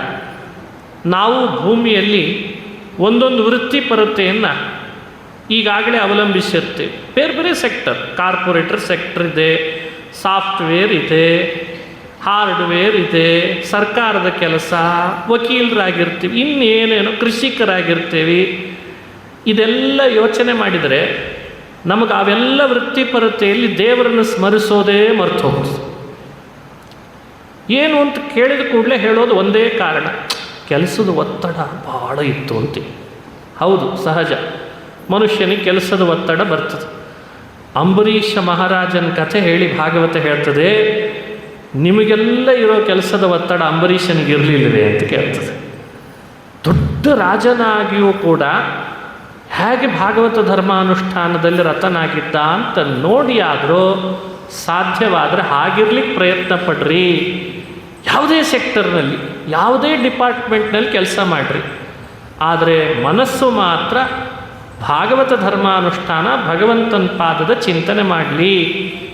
ಇದನ್ನು ತಿಳಿಸ್ಲಿಕ್ಕೆ ಅಂಬರೀಷನ ಕಥೆಯನ್ನು ಹೇಳ್ತಾ ಅವನ ದಿನಚರಿಯನ್ನು ನಮ್ಮ ಕಣ್ಣು ಮುಂದಿಡ್ತದೆ ಭಾಗವತ. ಅಂಬರೀಷ ಹೇಗಿದ್ದ, ಅವನ ಮನಸ್ಸು, ಅವನ ಕಣ್ಣು, ಕಿವಿಗಳು, ಪಾದ, ಕಾಲು, ಅವನ ದೈಹಿಕವಾಗಿ, ಅವನ ಫಿಸಿಕಲ್ ಅವನ ಚರ್ಯೆ ಹೇಗಿತ್ತು, ಮೆಂಟಲಿ ಅವನ ಚರ್ಯೆ ಹೇಗಿತ್ತು. ಇದೇ ತಾನೇ ಮನುಷ್ಯನಿಗೆ ಬೇಕಾದದ್ದು. ಶಾರೀರಿಕ ಅಂದರೆ ಕಾಯಿಕ, ವಾಚನಿಕ, ಮಾನಸಿಕ, ಈ ತ್ರಿಕರಣಗಳ ವ್ಯವಸ್ಥೆಯನ್ನು ಸರಿಪಡಿಸ್ಬೇಕಲ್ಲ. ಭಾಗವತ ಧರ್ಮದಲ್ಲಿ ಅವುಗಳು ಬಹಳ ಮುಖ್ಯ. ತ್ರಿಕರಣ ಪರಿಶುದ್ಧಿ ಅಂತ ಕರೀತಾರೆ ಅದನ್ನು. ಅದರ ದೃಷ್ಟಿ ಇಟ್ಕೊಂಡು ಪುರಾಣ ನಮ್ಮ ಕಣ್ಣು ಮುಂದೆ ಹೇಳ್ತದೆ. ಸಾಧ್ಯವಾದರೆ ಅಂಬರೀಷನನ್ನು ನಾವು ಚಿಂತಿಸಲಿ ಅಂತ.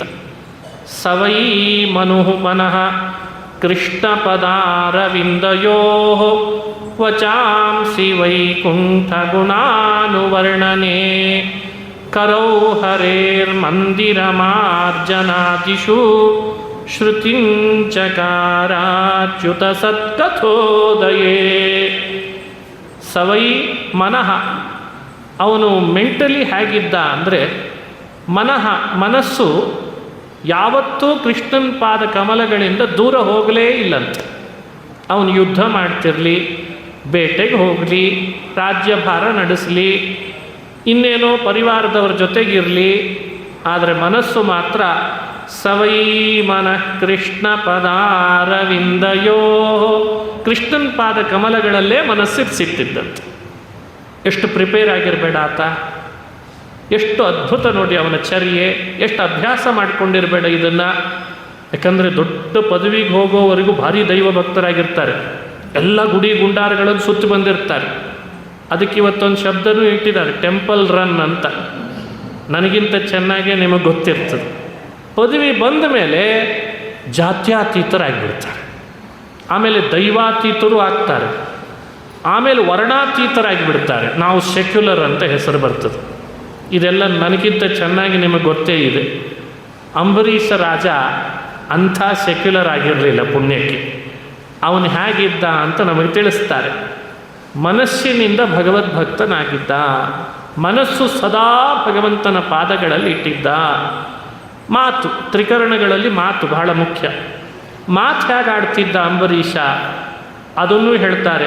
ವಚಾಂಸಿ ವೈಕುಂಠ ಗುಣಾನುವರ್ಣನೆ.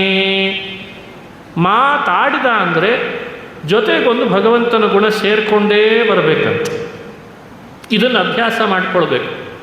ಯಾರದೇ ಜೊತೆಗೆ ಮಾತನಾಡಿ 10 ನಿಮಿಷ ಮಾತನಾಡಿದ್ದೇವೆ ಅಂದರೆ ಯಾರ್ದಾದ್ರೂ ಜೊತೆಗೆ ಒಂದು 4 ದೇವರ ಗುಣಗಳು ಮಧ್ಯದಲ್ಲಿ ಹಾದು ಹೋಗಿರ್ಬೇಕಂತ. ಸಾಧ್ಯವಾಗಲ್ಲ ಅಂತೇನಿಲ್ಲ. ಬೇರೆ ಬೇರೆಯವರೆಲ್ಲ ಎಷ್ಟು ಸಾಧ್ಯ ಮಾಡಿದ್ದಾರೆ ಗೊತ್ತೋ. ಇವತ್ತು ಪ್ರಪಂಚದಲ್ಲಿ ಕಮ್ಯುನಿಕೇಟ್ ಅನ್ನೋ ಒಂದು ವ್ಯವಸ್ಥೆ ಇದೆ ಅಲ್ಲ, ಅದು ಮಾತಿನ ಮೇಲೆ ನಿಂತಿದೆ ಅಂತ. We are connected people. Communicate ಮಾಡಲಿಕ್ಕೆ ಈಗ ಏರ್ಟೆಲ್, BSNL ಎಲ್ಲ ಜಗತ್ತಿನಲ್ಲಿ ದೊಡ್ಡ ದೊಡ್ಡ ಕಂಪ್ನಿಗಳು ಉಟ್ಕೊಂಡು. ಯಾಕೆ? ಜಗತ್ತನ್ನೆಲ್ಲ ಕಮ್ಯುನಿಕೇಟ್ ಮಾಡಬೇಕು. ಯಾವುದರಿಂದ? ಮಾತಿನಿಂದ. ಮಾತಿನಿಂದ ಕಮ್ಯುನಿಕೇಟ್ ಮಾಡಲಿಕ್ಕೆ ಇಷ್ಟು ದೊಡ್ಡ ಪ್ರಪಂಚ ಹುಟ್ಕೊಳ್ತು. ಬರ್ತಾ ಬರ್ತಾ ಎಲ್ಲಿಗೆ ಹೋಯ್ತದು? ಪರಿಸ್ಥಿತಿ ಏನಾಗಿದೆ ಇವತ್ತು? 90% ಮನುಷ್ಯ ಮಾತುಗಳನ್ನು ಮೊಬೈಲ್ಗಳಲ್ಲಿ ಆಡಿ ಬೇಕಾದದ್ದಕ್ಕಿಂತ ಹೆಚ್ಚಾಗಿ ಬೇಡವಾದದ್ದು ಆಡ್ತಾ ಇದ್ದಾರಂತೆ. ಬೇಕೋ ಬೇಡವೋ ಒಟ್ಟು ಆಡ್ತಾ ಇದ್ದಾರೆ. ಲಾಭ ಏನೂ ಲಾಭ ಇಲ್ಲ. ಇದನ್ನು ಇವತ್ತು ಅನಾಲಿಸಿಸ್ ಮಾಡ್ತಾ ಇದ್ದಾರೆ. ಕಮ್ಯುನಿಕೇಷನ್ ಜಾಸ್ತಿ ಆದರೆ ಆಗುವ ಸಮಸ್ಯೆಗಳೇನು, ಕಮ್ಯುನಿಕೇಷನ್ ಮೊದಲಿದ್ದ ಆ ವ್ಯವಸ್ಥೆ ಒಳಗೆ ಇದ್ದ ಲಾಭ ಏನು ಅಂತ ದೊಡ್ಡ ಚರ್ಚೆ ನಡೀತಾ ಇದೆ. ಇರಲಿ, ಆದರೆ ನಾವು ಮನುಷ್ಯರನ್ನೆಲ್ಲ ಮಾತಿನಿಂದ ಕಮ್ಯುನಿಕೇಟ್ ಮಾಡಬೇಕಾದದ್ದು ಸಂದರ್ಭ ಇದೆ ನಿಜ. ಆದರೆ ಜೊತೆಯಲ್ಲಿ ಗುಣಗಳ ಚಿಂತನೆ ಬರೋ ಹಾಗೆ ಮಾಡಿದರೆ ಎಷ್ಟು ಚೆನ್ನಾಗಿರ್ತದಲ್ಲ. ಅದನ್ನು ಭಾಗವತ ಧರ್ಮ ಅಂತ ಕರೀತಾರೆ. ನೀನು ಗುಣ ಚಿಂತಿಸೋದಲ್ಲದೆ ಯಾರನ್ನು ನಿನ್ನ ಮಾತಾಡಿಸ್ತಿ, ನಿನ್ನನ್ನು ಯಾರು ಮಾತಾಡಿಸ್ಲಿಕ್ಕೆ ಬರ್ತಾರೆ ಅವರಿಗೂ ನಿನಗೂ ಒಂದು ದೇವರ ಗುಣ ಸ್ಮರಣೆಗೆ ಬರಬೇಕು. ಹಾಗೆ ಮಾತಾಡು ನೋಡೋಣ. ಬರಲ್ಲ ಅಂತೆಲ್ಲ, ಬರ್ತದೆ, ಪ್ರಯತ್ನ ಪಡಬೇಕಷ್ಟೆ. ಹಾಗೆ ಹಿಂದಿನವರೆಲ್ಲ ಮಾತನಾಡ್ತಾ ಇದ್ದರು ಅಂತ ಕೇಳ್ತೇವಲ್ಲ, ಬಹಳ ಅದ್ಭುತ. ಒಬ್ರು ಯಾರೋ ಬಹಳ ದೊಡ್ಡ ವ್ಯಕ್ತಿ ಪದೇ ಪದೇ ದೇಹದ ಮೇಲೆ ಶರ್ಟ್ ಹಾಕೋದನ್ನು ನಿಂದಿಸ್ತಿದ್ರಂತವ್ರಿಗೆ. ಅವರು ದೊಡ್ಡ ವ್ಯಕ್ತಿಗಳೇ, ಸುಮ್ಮನೆ ಹಾಸ್ಯಕ್ಕೂ ಸರಿ, ಕಥೆ ತಿಳುವಳಿಕೆಗೂ ಸರಿ. ಆಗ ಅವರು ಜ್ಞಾನಿಗಳು, ಬಹಳ ದೊಡ್ಡ ವ್ಯಕ್ತಿ, ಅವ್ರು ಹೇಳಿದ್ರಂತೆ, ನಿನಗೆ ಈ ಮೇಲೆ ಹಾಕ್ಕೊಳ್ಳೋ ಅಂಗಿ ಮೇಲೆ ಇಷ್ಟು ಕಿರಿಕಿರಿ, ಒಳಗೊಂದು ಅಂಗಿ ಇದೆಯಲ್ಲ ಅದ್ರ ಬಗ್ಗೆ ಯೋಚನೆ ಮಾಡಿದೀಯಾ ಅಂತ ಕೇಳಿದ್ರಂತೆ. ಅಂದರೆ ಒಳಗೆ ಲಿಂಗದೇಹ ಅಂತಿದೆ, ಸ್ಥೂಲ ದೇಹ ಅಂತಿದೆ. ನೋಡಿ, ಹಿರಿಯರೆಲ್ಲ ಮಾತನಾಡುವ ಪದ್ಧತಿ ಸ್ನಾನ ಮಾಡೋದು ಬಹಳ ದೊಡ್ಡ ವಿಷಯ ಅಂತ ವಾದ ಮಾಡ್ತಿದ್ರೆ, ಬರೀ ದೇಹದ ಮೇಲೆ ನೀರು ಹಾಕ್ಕೊಳ್ಳೋದೇ ಸ್ನಾನ ಅಲ್ಲ, ಒಳಗೊಂದಿದೆ ಅಲ್ಲ ಮನಸ್ಸು, ಅದನ್ನು ಪರಿಶುದ್ಧಗೊಳಿಸು ಅಂತ ಮಾತಾಡ್ತಿದ್ರು. ಈಗೆಲ್ಲ ಅಂಥ ಮಾತುಗಳು ಬಹಳ ಕಡಿಮೆ ಆಗಿಬಿಟ್ಟಿದೆ. ಯಾಕಂದರೆ ಎಲ್ಲ ಬಿಡಿಸಿ ಹೇಳಬೇಕು ಅಂತಾರೆ. ಈಗ ಎಲ್ಲ ಬಿಡಿಸಿ ಹೇಳುವ ನೆಪ ಮಾಡಿ ತಾತ್ವಿಕವಾಗಿ ಗಂಭೀರ ಭಾಷೆಯಲ್ಲಿ ಮಾತನಾಡೋದನ್ನೇ ಕಳ್ಕೊಂಡ್ಬಿಟ್ಟಿದ್ದಾನೆ ಮನುಷ್ಯ. ಆದರೆ ಆ ಗಾಂಭೀರ್ಯ ಬಹಳ ಇರ್ತಿತ್ತು. ಆ ಮಾತಿನಲ್ಲೇ ಅಂಥ ಒಂದು ಆಧ್ಯಾತ್ಮ ತುಂಬಿರ್ತಿತ್ತು.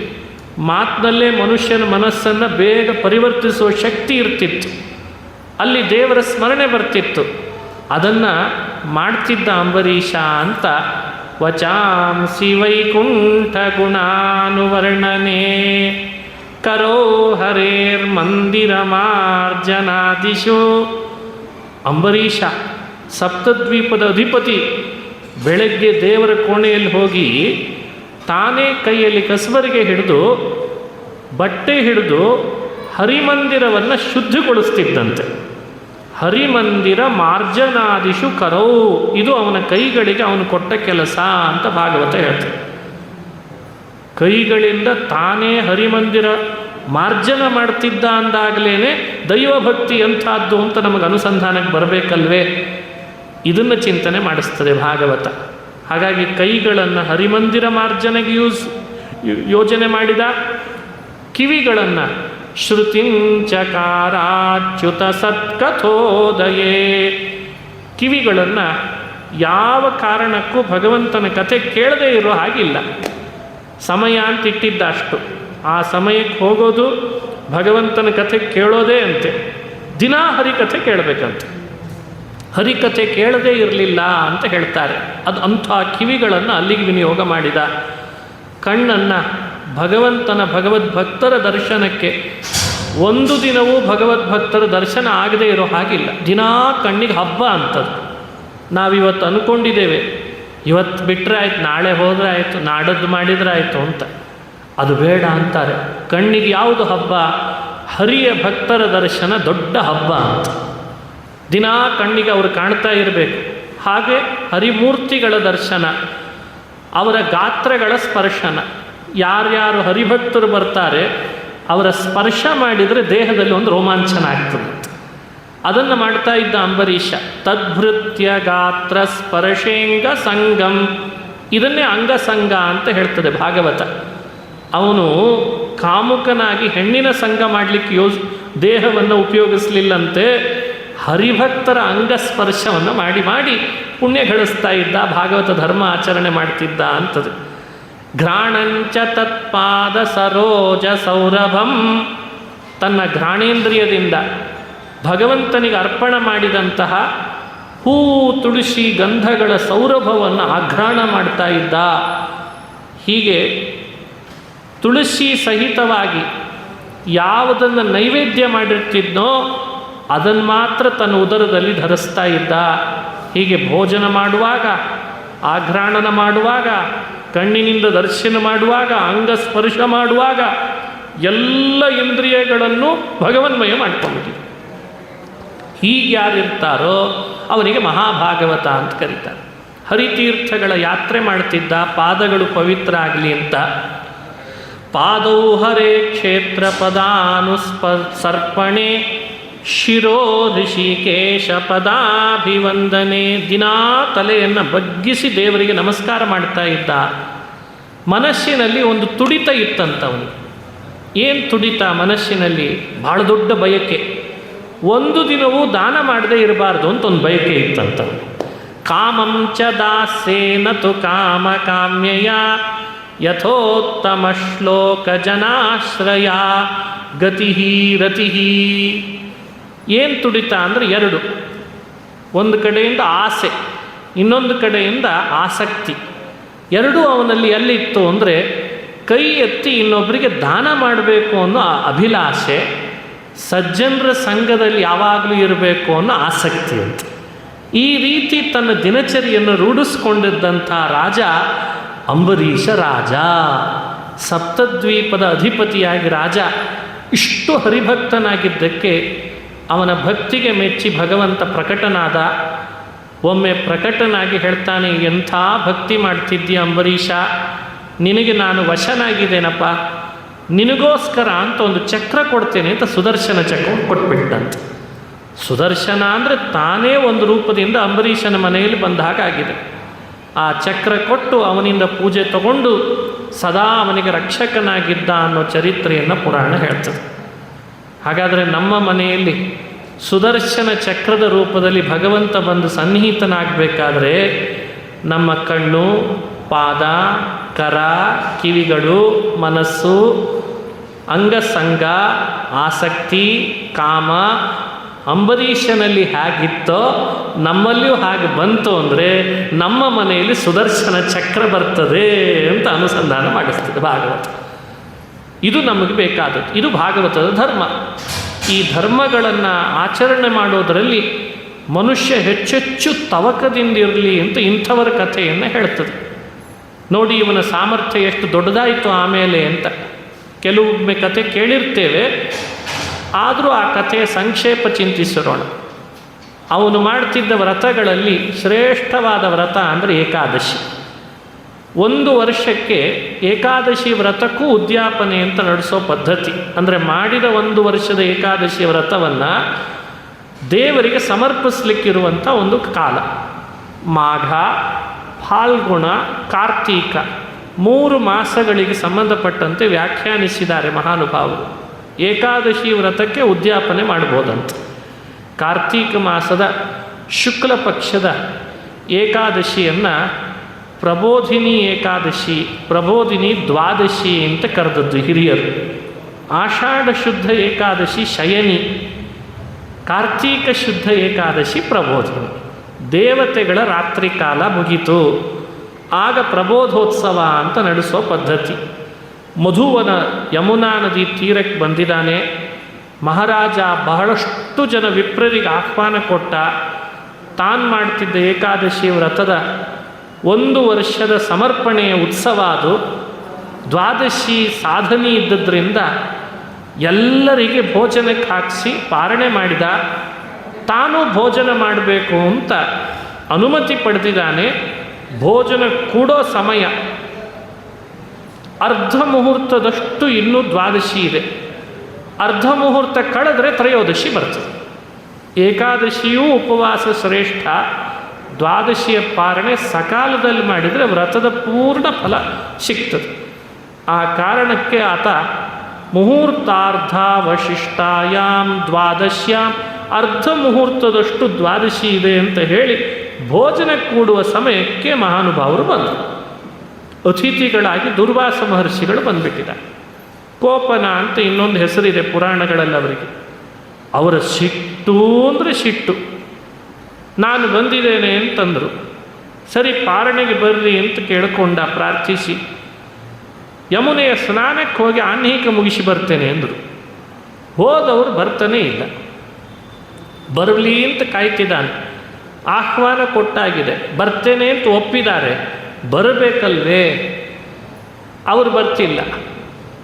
ಮುಹೂರ್ತಾರ್ಧ ದ್ವಾದಶಿ ಇದೆ ಅಂದರೆ ಆಹ್ನಿಕ ಮುಗಿಸಿ ಅವರು ಬರೋ ಅಷ್ಟರಲ್ಲಿ ಇನ್ನು ಸಮಯ ಎಷ್ಟಾಗಬೇಡ. ಚರ್ಚೆಗೆ ಒಳಗಾಯಿತು. ಏನು ಮಾಡಲಿ ನಾನು ಅಂತ. ಬಂದಂಥ ಎಷ್ಟೋ ವಿದ್ವಾಂಸರ ಜೊತೆಗೆ ಮಾತನಾಡಿದ, ಶಾಸ್ತ್ರದ ಹಿತಾಹಿತ ಚಿಂತನೆ ಮಾಡ್ತಾನೆ. ಅದರಲ್ಲಿ ಕೊನೆಗೆ ಬಂದದ್ದು ಒಂದು ಶ್ರುತಿಯ ಅನುಸಂಧಾನ. ಉಪವಾಸದೊಳಗೆ ವಾದ ಮಾಡಿದ್ದಾನೆ, ವಿಚಾರ ಮಾಡಿದ್ದಾನೆ ಅಂದರೆ ಯೋಚನೆ ಮಾಡಬೇಕು ನಾವಿದನ್ನು. ಒಂದು ವೇದವಾಕ್ಯ ಆ ಸಮಯದಲ್ಲಿ ಚರ್ಚೆಯಲ್ಲಿ ಬಂತು. ಏನದು? ಆ ವೇದದ ಅಭಿಪ್ರಾಯ ಏನು? ಇಂಥ ಸಮಯದೊಳಗೆ ಕೇವಲ ನೀರನ್ನು ಪಾನ ಮಾಡಿದರೆ ದ್ವಾದಶಿ ಪೂರ್ಣಗೊಳಿಸಿದರೂ ಪುಣ್ಯ ಬರ್ತದೆ ಅಂತ ಆ ರೀತಿ ಆ ಸಮಯದಲ್ಲಿ ನಿರ್ಣಯಕ್ಕೆ ಬಂದ. ಪ್ರಾಹುರಭಕ್ಷಣಂ ವಿಪ್ರಾಹ ಹ್ಯಶಿತಂ ನಾಶಿತಂಚ ತತ್ ಅಂತ ಶ್ರುತಿ. ಅಶಿತಂ ಹಿ ನ ಆಶಿತಂಚ ತತ್. ನೀರನ್ನು ಪಾನ ಮಾಡಿದರೂ ದ್ವಾದಶಿಯ ಪುಣ್ಯ ಬಂತು ಅಂತಾಗಿ ಕರೆದ ವಿಪ್ರರಿಗೆ ಆಹ್ವಾನ ಕೊಟ್ಟರು ಲೋಪ ಆಗದಂತೆ ನೋಡ್ಕೊಳ್ತದೆ ಅಂತ. ಆ ಅಂಬಸ ಕೇವಲೇನಾದ್ಯ ಕರಿಷ್ಯೆ ವ್ರತಪಾರಣಂ ಅಂತ ಈ ವಾಕ್ಯ.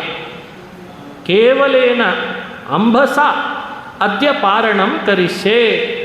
ಇವತ್ತು ಶ್ರೀಹರಿ ನೀರಿಂದಲೇ ನನಗೆ ಪಾರಣೆ ಮಾಡಿಸ್ಬೇಕು ಅಂತಿದ್ದಾನೆ ಅಂತ ನೀರನ್ನು ಪಾನ ಮಾಡಿಬಿಟ್ಟ. ಪಾನ ಮಾಡುವಾಗಲೇ ಬಂದುಬಿಟ್ರಂತೆ. ಒಳಗೆ ನೀರು ಹೋಗಿ ಆಗಿದೆ. ದೂರ್ವಾಸರು ಬಂದಿದ್ದಾರೆ. ನೋಡ್ತಾರೆ, ಕಣ್ಣಿನ ದಿಟ್ಟಿಸಿ, ನೀರು ಕುಡಿದೆಯಾ ಅಂದ್ರೆ ಅವರಿಗೆಲ್ಲ ಅದು ಗೊತ್ತಾಗ್ತಿತ್ತು. ಈಗ ಏನೆಲ್ಲ ತಿನ್ನಬಾರ್ದು ತಿಂದಿರ್ತೀವಿ, ಏಕಾದಶಿ ದ್ವಾದಶಿ ತಿಳಿಯದೇನೆ ಆ ಋಷಿಗಳಿಗೆ ನೋಡೋ ಪುರುಸತ್ತಿಲ್ಲದೆ ಗೊತ್ತಾಗಿದೆ. ನನ್ನಂಥವನನ್ನು ಪಾರಣೆಗೆ ಆಹ್ವಾನಿಸಿ ಅತಿಥಿಯನ್ನು ತಿರಸ್ಕರಿಸ್ತೀಯ, ಈಗಲೇ ನೋಡು ನನ್ನ ಶಕ್ತಿ ಏನು ಅಂತ ತಮ್ಮ ಜಟೆಯನ್ನು ಬೀಸಿ ಅಲ್ಲೇ ಸೃಷ್ಟಿ ಮಾಡಿದ ಕೃತ್ಯ ಪಿಶಾಚಿಯನ್ನು ಅವನ ಮೇಲೆ ಪ್ರಯೋಗ ಮಾಡಿ ಹೋಗಿ ಅವನನ್ನು ಕೊಂದು ಬಾ ಅಂತ. ಅಂಬರೀಷ ದುರ್ವಾಸರನ್ನೂ ಬೇಡಲಿಲ್ಲ, ಬರ್ತಿದ್ದ ಪಿಶಾಚಿಯನ್ನು ಅಡ್ಡಗಟ್ಟಲಿಲ್ಲ. ನಾನು ಮಾಡಿದ ಧರ್ಮ ಸ್ವಧರ್ಮ ಅಂತ ಅಂದ್ಕೊಂಡೆ. ನಾನು ಮಾಡಿದ್ದು ಸ್ವಧರ್ಮ, ನಾನು ಪ್ರಾಮಾಣಿಕವಾಗಿದ್ದೇನೆ, ನಾನಿವತ್ತು ಮಾಡಿದ ಪಾರಣೆಯೂ ಪ್ರಾಮಾಣಿಕ ಅಂದ್ಕೊಂಡಂತೆ. ಅದು ಶ್ರುತಿ ಪ್ರಮಾಣದಿಂದ ಸಿದ್ಧವಾದದ್ದು. ನನ್ನಿಂದ ಅಪರಾಧ ನಡೆದಿದೆಯೋ ಇಲ್ಲೋ ಅಂತ ಸಂಶಯನೂ ಪಡಲಿಲ್ಲ. ಸರಿನೇ ಇದ್ದೇನೆ ಅಂತ ಅವನು ವಿಶ್ವಾಸದಿಂದ ದೇವರ ಸ್ಮರಣೆ ಮಾಡ್ತಾ ನಿಂತುಬಿಟ್ಟಿದ್ದ. ನೋಡಿ, ಭಾಗವತ ಎಷ್ಟು ನಮಗೆ ಚೆನ್ನಾಗಿ ಸ್ಫೂರ್ತಿ ಕೊಡ್ತದೆ ಅನ್ನಲಿಕ್ಕೆ ಇದೇ ಅನುಸಂಧಾನ.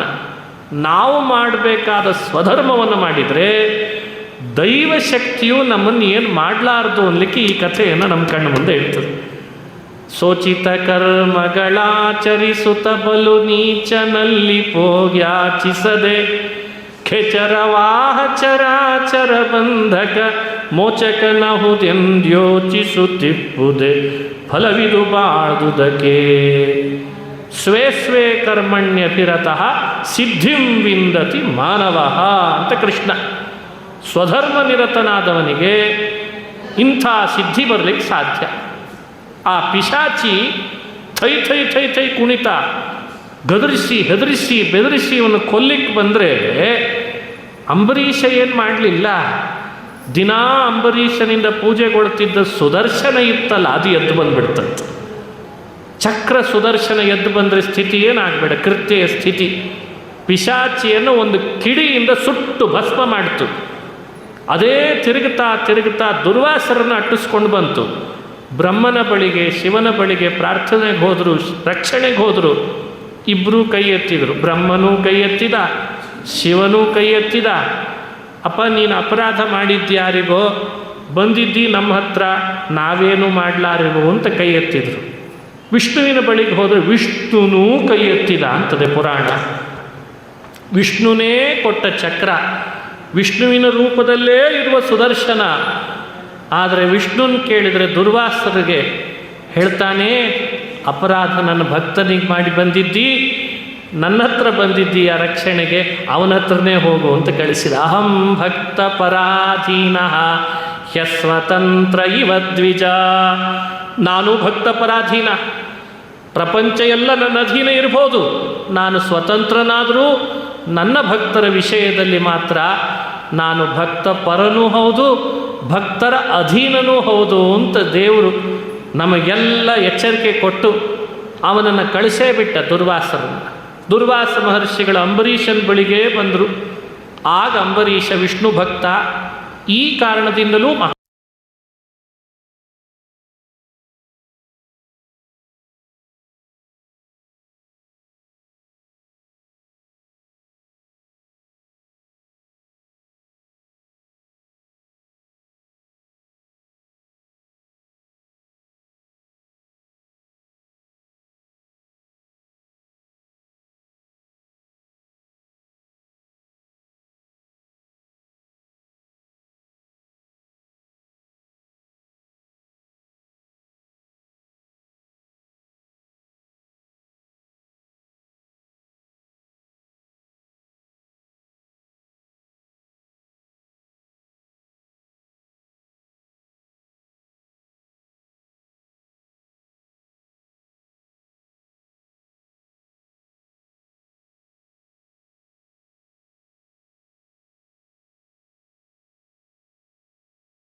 ಅಂಬರೀಷ ಮಾಡಿದ, ಆದರೂ ಭಕ್ತಿ ಮಾಡಿದ.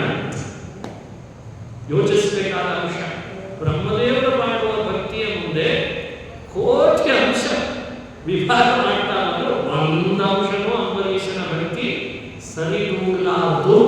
ಆದರೂ ಅಂಬರೀಷ ದೇವರಲ್ಲಿ ತನ್ನ ಅರ್ಹತೆಯನ್ನು ಕೂಡ ದೇವರಲ್ಲಿ ಭಕ್ತಿ ಮಾಡಿದ್ದಾನೆ. ಹಾಗಾಗಿ ಈ ಚರಿತ್ರೆಯಲ್ಲಿ ಬ್ರಹ್ಮ ಮಾಡುವ ದೈವ ಭಕ್ತಿಯನ್ನ ಯಾರು ಅಡಗಿಸಬಾರದು ಅಂತ ಭಗವಂತರು ಒಂದು ನಿರ್ಣಯವನ್ನು ಕೊಟ್ಟರು. ವ್ಯಾಖ್ಯಾನದಲ್ಲಿ ಹಾಗೆ ತಿಳಿಸಿದರು. ಇದರ ಮೇಲಿನ ಕೈಮುಖ್ಯ ನ್ಯಾಯವನ್ನು ನಾವೇ ಅನುಸಂಧಾನ ಮಾಡಬೇಕು. ಇದು ನನ್ನ ದೃಷ್ಟಿ. ಈ ಪ್ರಮಾಣವನ್ನು ಉದಾಹರಿಸಿ ಭಗವತ್ಪಾದರು ನಮಗೆ ಸಂದೇಶ ಕೊಡ್ತಿದ್ದಾರೆ ಅಂದರೆ ಯೋಚಿಸಬೇಕು ನಾವೆಲ್ಲ. ಅಂಬರೀಷನ ಭಕ್ತಿ ಎಷ್ಟು ಬ್ರಹ್ಮದೇವರ ಭಕ್ತಿಯ ಕಂಪೇರ್ ಮಾಡಲಿಕ್ಕೆ ಹೋದ್ರೆ ಎಷ್ಟು ಸಣ್ಣದಿದೆ ಅಂತ ಯಾಕೆ ಹೇಳಿದ್ರು ಅಂದ್ರೆ, ಇಷ್ಟು ಸಣ್ಣ ಭಕ್ತಿ ಮಾಡಿದ ಅಂಬರೀಷನಿಗೆ ದೇವರಿಗೆ ಒಲಿತಾನೆ ಅಂದ್ರೆ ಇನ್ನು ಬ್ರಹ್ಮದೇವರಿಗೆ ಭಗವಂತ ಎಷ್ಟು ಒಲಿದಿರಬೇಡ ಅಂತ ಚಿಂತನೆ ಮಾಡಬೇಕಂತ. ಎರಡನೇ ಅಂಶ, ಇಷ್ಟು ಸಣ್ಣ ಭಕ್ತಿನ ಅದಕ್ಕೆ ಇಷ್ಟು ಶಕ್ತಿ ಇದೆ ಅಂದ್ರೆ ನಾವೆಲ್ಲರೂ ನಮ್ಮ ಅರ್ಹತೆಗೆ ಅನುಗುಣವಾಗಿ ಪ್ರಾಮಾಣಿಕವಾಗಿ ಮೋಸ ಮಾಡದೆ ದೇವರಲ್ಲಿ ಭಕ್ತಿ ಮಾಡಿದರೆ ನಾವು ಬಲಿತಾನೆ ಎನ್ನುವ ಸ್ಫೂರ್ತಿಯನ್ನು ಕೊಡುವ ಅಂಶವೂ ಈ ಕಥೆ. ಎರಡನೇ ಅಂಶ, ಮೊದಲು ಮಾಡಿದ ಜಿಜ್ಞಾಸೆ ಒಂದು ಪ್ರಶ್ನೆ ಉಳ್ಕೊಂಡಿತ್ತು.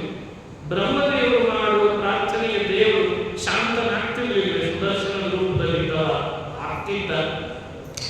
ಆದರೆ ಶಾಂತನಾಗಿ ಬಿಟ್ಟಿದ್ರೆ ಅಂಬರೀಷನಿಗೆ ಪ್ರಸಿದ್ಧಿ ಬರ್ತಿರಲಿಲ್ಲ. ಬ್ರಹ್ಮಾದಿ ದೇವತೆಗಳು ಮನುಷ್ಯರಲ್ಲಿ ಅಥವಾ ರಾಜರಲ್ಲಿ, ರಾಜರ್ಷಿಗಳಲ್ಲಿ ಹೆಚ್ಚೆಚ್ಚು ಭಕ್ತಿ ಮಾಡಿ ಪ್ರಸಿದ್ಧರಾಗಲಿ ಅಂತ ಅಪೇಕ್ಷೆ ಪಡ್ತಿರ್ತಾರೆ. ಹಾಗಾಗಿ ಅಂಬರೀಷನಿಗೂ ಪ್ರಸಿದ್ಧಿ ಬರಬೇಕು. ಅವನ ಭಕ್ತಿಯೇ ಇಷ್ಟು ಸಾಮರ್ಥ್ಯ ಇದೆ ಅಂದರೆ ನೀವೆಲ್ಲ ಭಕ್ತಿ ಮಾಡೋದ್ರಲ್ಲಿ ಹೆಚ್ಚು ಪ್ರವೃತ್ತರಾಗಬೇಕು ಅಂತ ತಿಳಿಸಬೇಕು. ಇದೆಲ್ಲ ಉದ್ದೇಶದಿಂದ ಬ್ರಹ್ಮದೇವರು ಆ ಸಮಯದೊಳಗೆ ನನ್ನ ಹತ್ರ ಬರಬೇಡ ಅಂತ ತಟಸ್ಥರಾದಂತೆ ನಟಿಸಿದರು ಅಂತ ಚಿಂತನೆ ಮಾಡಿ. ಹೀಗೆ ಭಾಗವತ ತಾತ್ಪರ್ಯ. ಇನ್ನು ದುರ್ವಾಸರ ಬಗ್ಗೆಯೂ ಅದನ್ನು ಚಿಂತನೆ ಮಾಡಿಸ್ತಾರೆ. ಅವರೇನು ಸಾಮಾನ್ಯರಲ್ಲ. ಇವನ್ ಮನೆಯಲ್ಲಿ ಪಾರಣೆ ಮಾಡಿದ್ರೆ ದ್ವಾದಶಿ ಪಾರಣೆ ಅವರಿಗೆ ಆಗಬೇಕಾಗಿರಲಿಲ್ಲ. ಅವರಿಗೆ ದೀಕ್ಷೆ ಹಾಕಿಸುವಂತ ಬೇಕಾದಷ್ಟು ಜನ ಇದ್ರು. ಆದರೂ ಅವರಾದ್ರೂ ಯಾಕೆ ಹೀಗೆ ಮಾಡಿದ್ರು ಅಂದ್ರೆ ಬ್ರಹ್ಮದೇವರ ಮನಸ್ಸನ್ನ, ನಾರಾಯಣನ ಮನಸ್ಸನ್ನ ಅರ್ಥೈಸಿಕೊಂಡ ದೂರ್ವಾಸ ಶಂಕರಸ್ಯ ಅಂಶ ಸ್ವಯಂ ಬಹದ್ದು ದೇವರೇ. ದೇವರಲ್ಲಿ ಮಾಡುವ ಭಕ್ತಿ ಅದರ ಶಕ್ತಿ ಏನು ಅಂತ ಜಗತ್ತಿಗೆ ತಿಳಿಸಿ ಅಂಬರೀಷನಿಗೆ ಕೀರ್ತಿ ಕೊಡೋದ್ರಲ್ಲಿ ತಮ್ಮದೊಂದು ಪಾತ್ರ ಇರಲಿ ಅಂತ ಮಾಡಿದ್ದಾರೆ. ಹಾಗಾಗಿ ಅಂಬರೀಷನಿಗೆ ಅವನ ಮಾಡುವ ಭಕ್ತಿಗೆ ಹೆಚ್ಚು ಪ್ರಸಿದ್ಧಿ ಬರುವಂತೆ ಮಾಡಲಿಕ್ಕೆ ತಮ್ಮ ಸಿಟ್ಟಿನ ಕೃತ್ಯೆಯನ್ನು ಸೃಷ್ಟಿ ಮಾಡಿ ಕೃತ್ಯೆಯೂ ಏನೂ ಮಾಡಲಿಕ್ಕಾಗದೆ ಕೊನೆಗೆ ತಮ್ಮನ್ನೇ ತಾವು ಅಟ್ಟಿಸ್ಕೊಂಡು ಬರ್ತಿವೆ ಎನ್ನುವ ಹಾಗೆ ನಟಿಸಿ ಅವನಿಗೆ ಕೀರ್ತಿ ಕೊಟ್ಟರು ಅಂತ ಅನುಸಂಧಾನ ಮಾಡಬೇಕು. ದುರ್ವಾಸನ ಬಗ್ಗೆ ಯಾರು ಬೆರಳು ಮಾಡುವ ಹಾಗಿಲ್ಲ. ಬ್ರಹ್ಮದೇವರ ಭಕ್ತಿಯನ್ನು ಯಾರು ಕಡಿಮೆ ಅಂತ ಭ್ರಮಿಸೋ ಹಾಗಿಲ್ಲ. ಅಂಬರೀಷನ ಇಷ್ಟು ಬ್ರಹ್ಮದೇವರ ಭಕ್ತಿಗೆ ಸಣ್ಣದಾದರೂ ಎಷ್ಟು ಶಕ್ತಿ ಇದೆ ಅಂತ ಅಚ್ಚರಿಪಟ್ಟು ಹೆಚ್ಚೆಚ್ಚು ಭಗವಂತನಲ್ಲಿ ಭಕ್ತಿ ಮಾಡಿ ವ್ರತಗಳನ್ನು ಆಚರಣೆಗೆ ತರಲಿ, ಆ ಅಂಬರೀಷರನ್ನು ಸ್ಫೂರ್ತಿಯಾಗಿ ಇಟ್ಟುಕೊಳ್ಳಿ ಅಂತ ಈ ಚರಿತ್ರೆ ನಮ್ಮ ಕಣ್ಮುಂದೆ ಬಂದಿದೆ. ಹೀಗೆ ಭಗವತ್ಪಾದರು ತಾತ್ಪರ್ಯವನ್ನು ಕೊಟ್ಟಿದ್ದಾರೆ. ನಾಳೆ ದಿವಸ ಇದರ ಮುಂದಿನ ಭಾಗವನ್ನು ಚಿಂತಿಸುವ ಪ್ರಯತ್ನ ಮಾಡೋಣ ಅಂತ ಹೇಳ್ತಾ ಶ್ರೀಕೃಷ್ಣ ವಸ್ತು ಹರೇ ನಮಃ.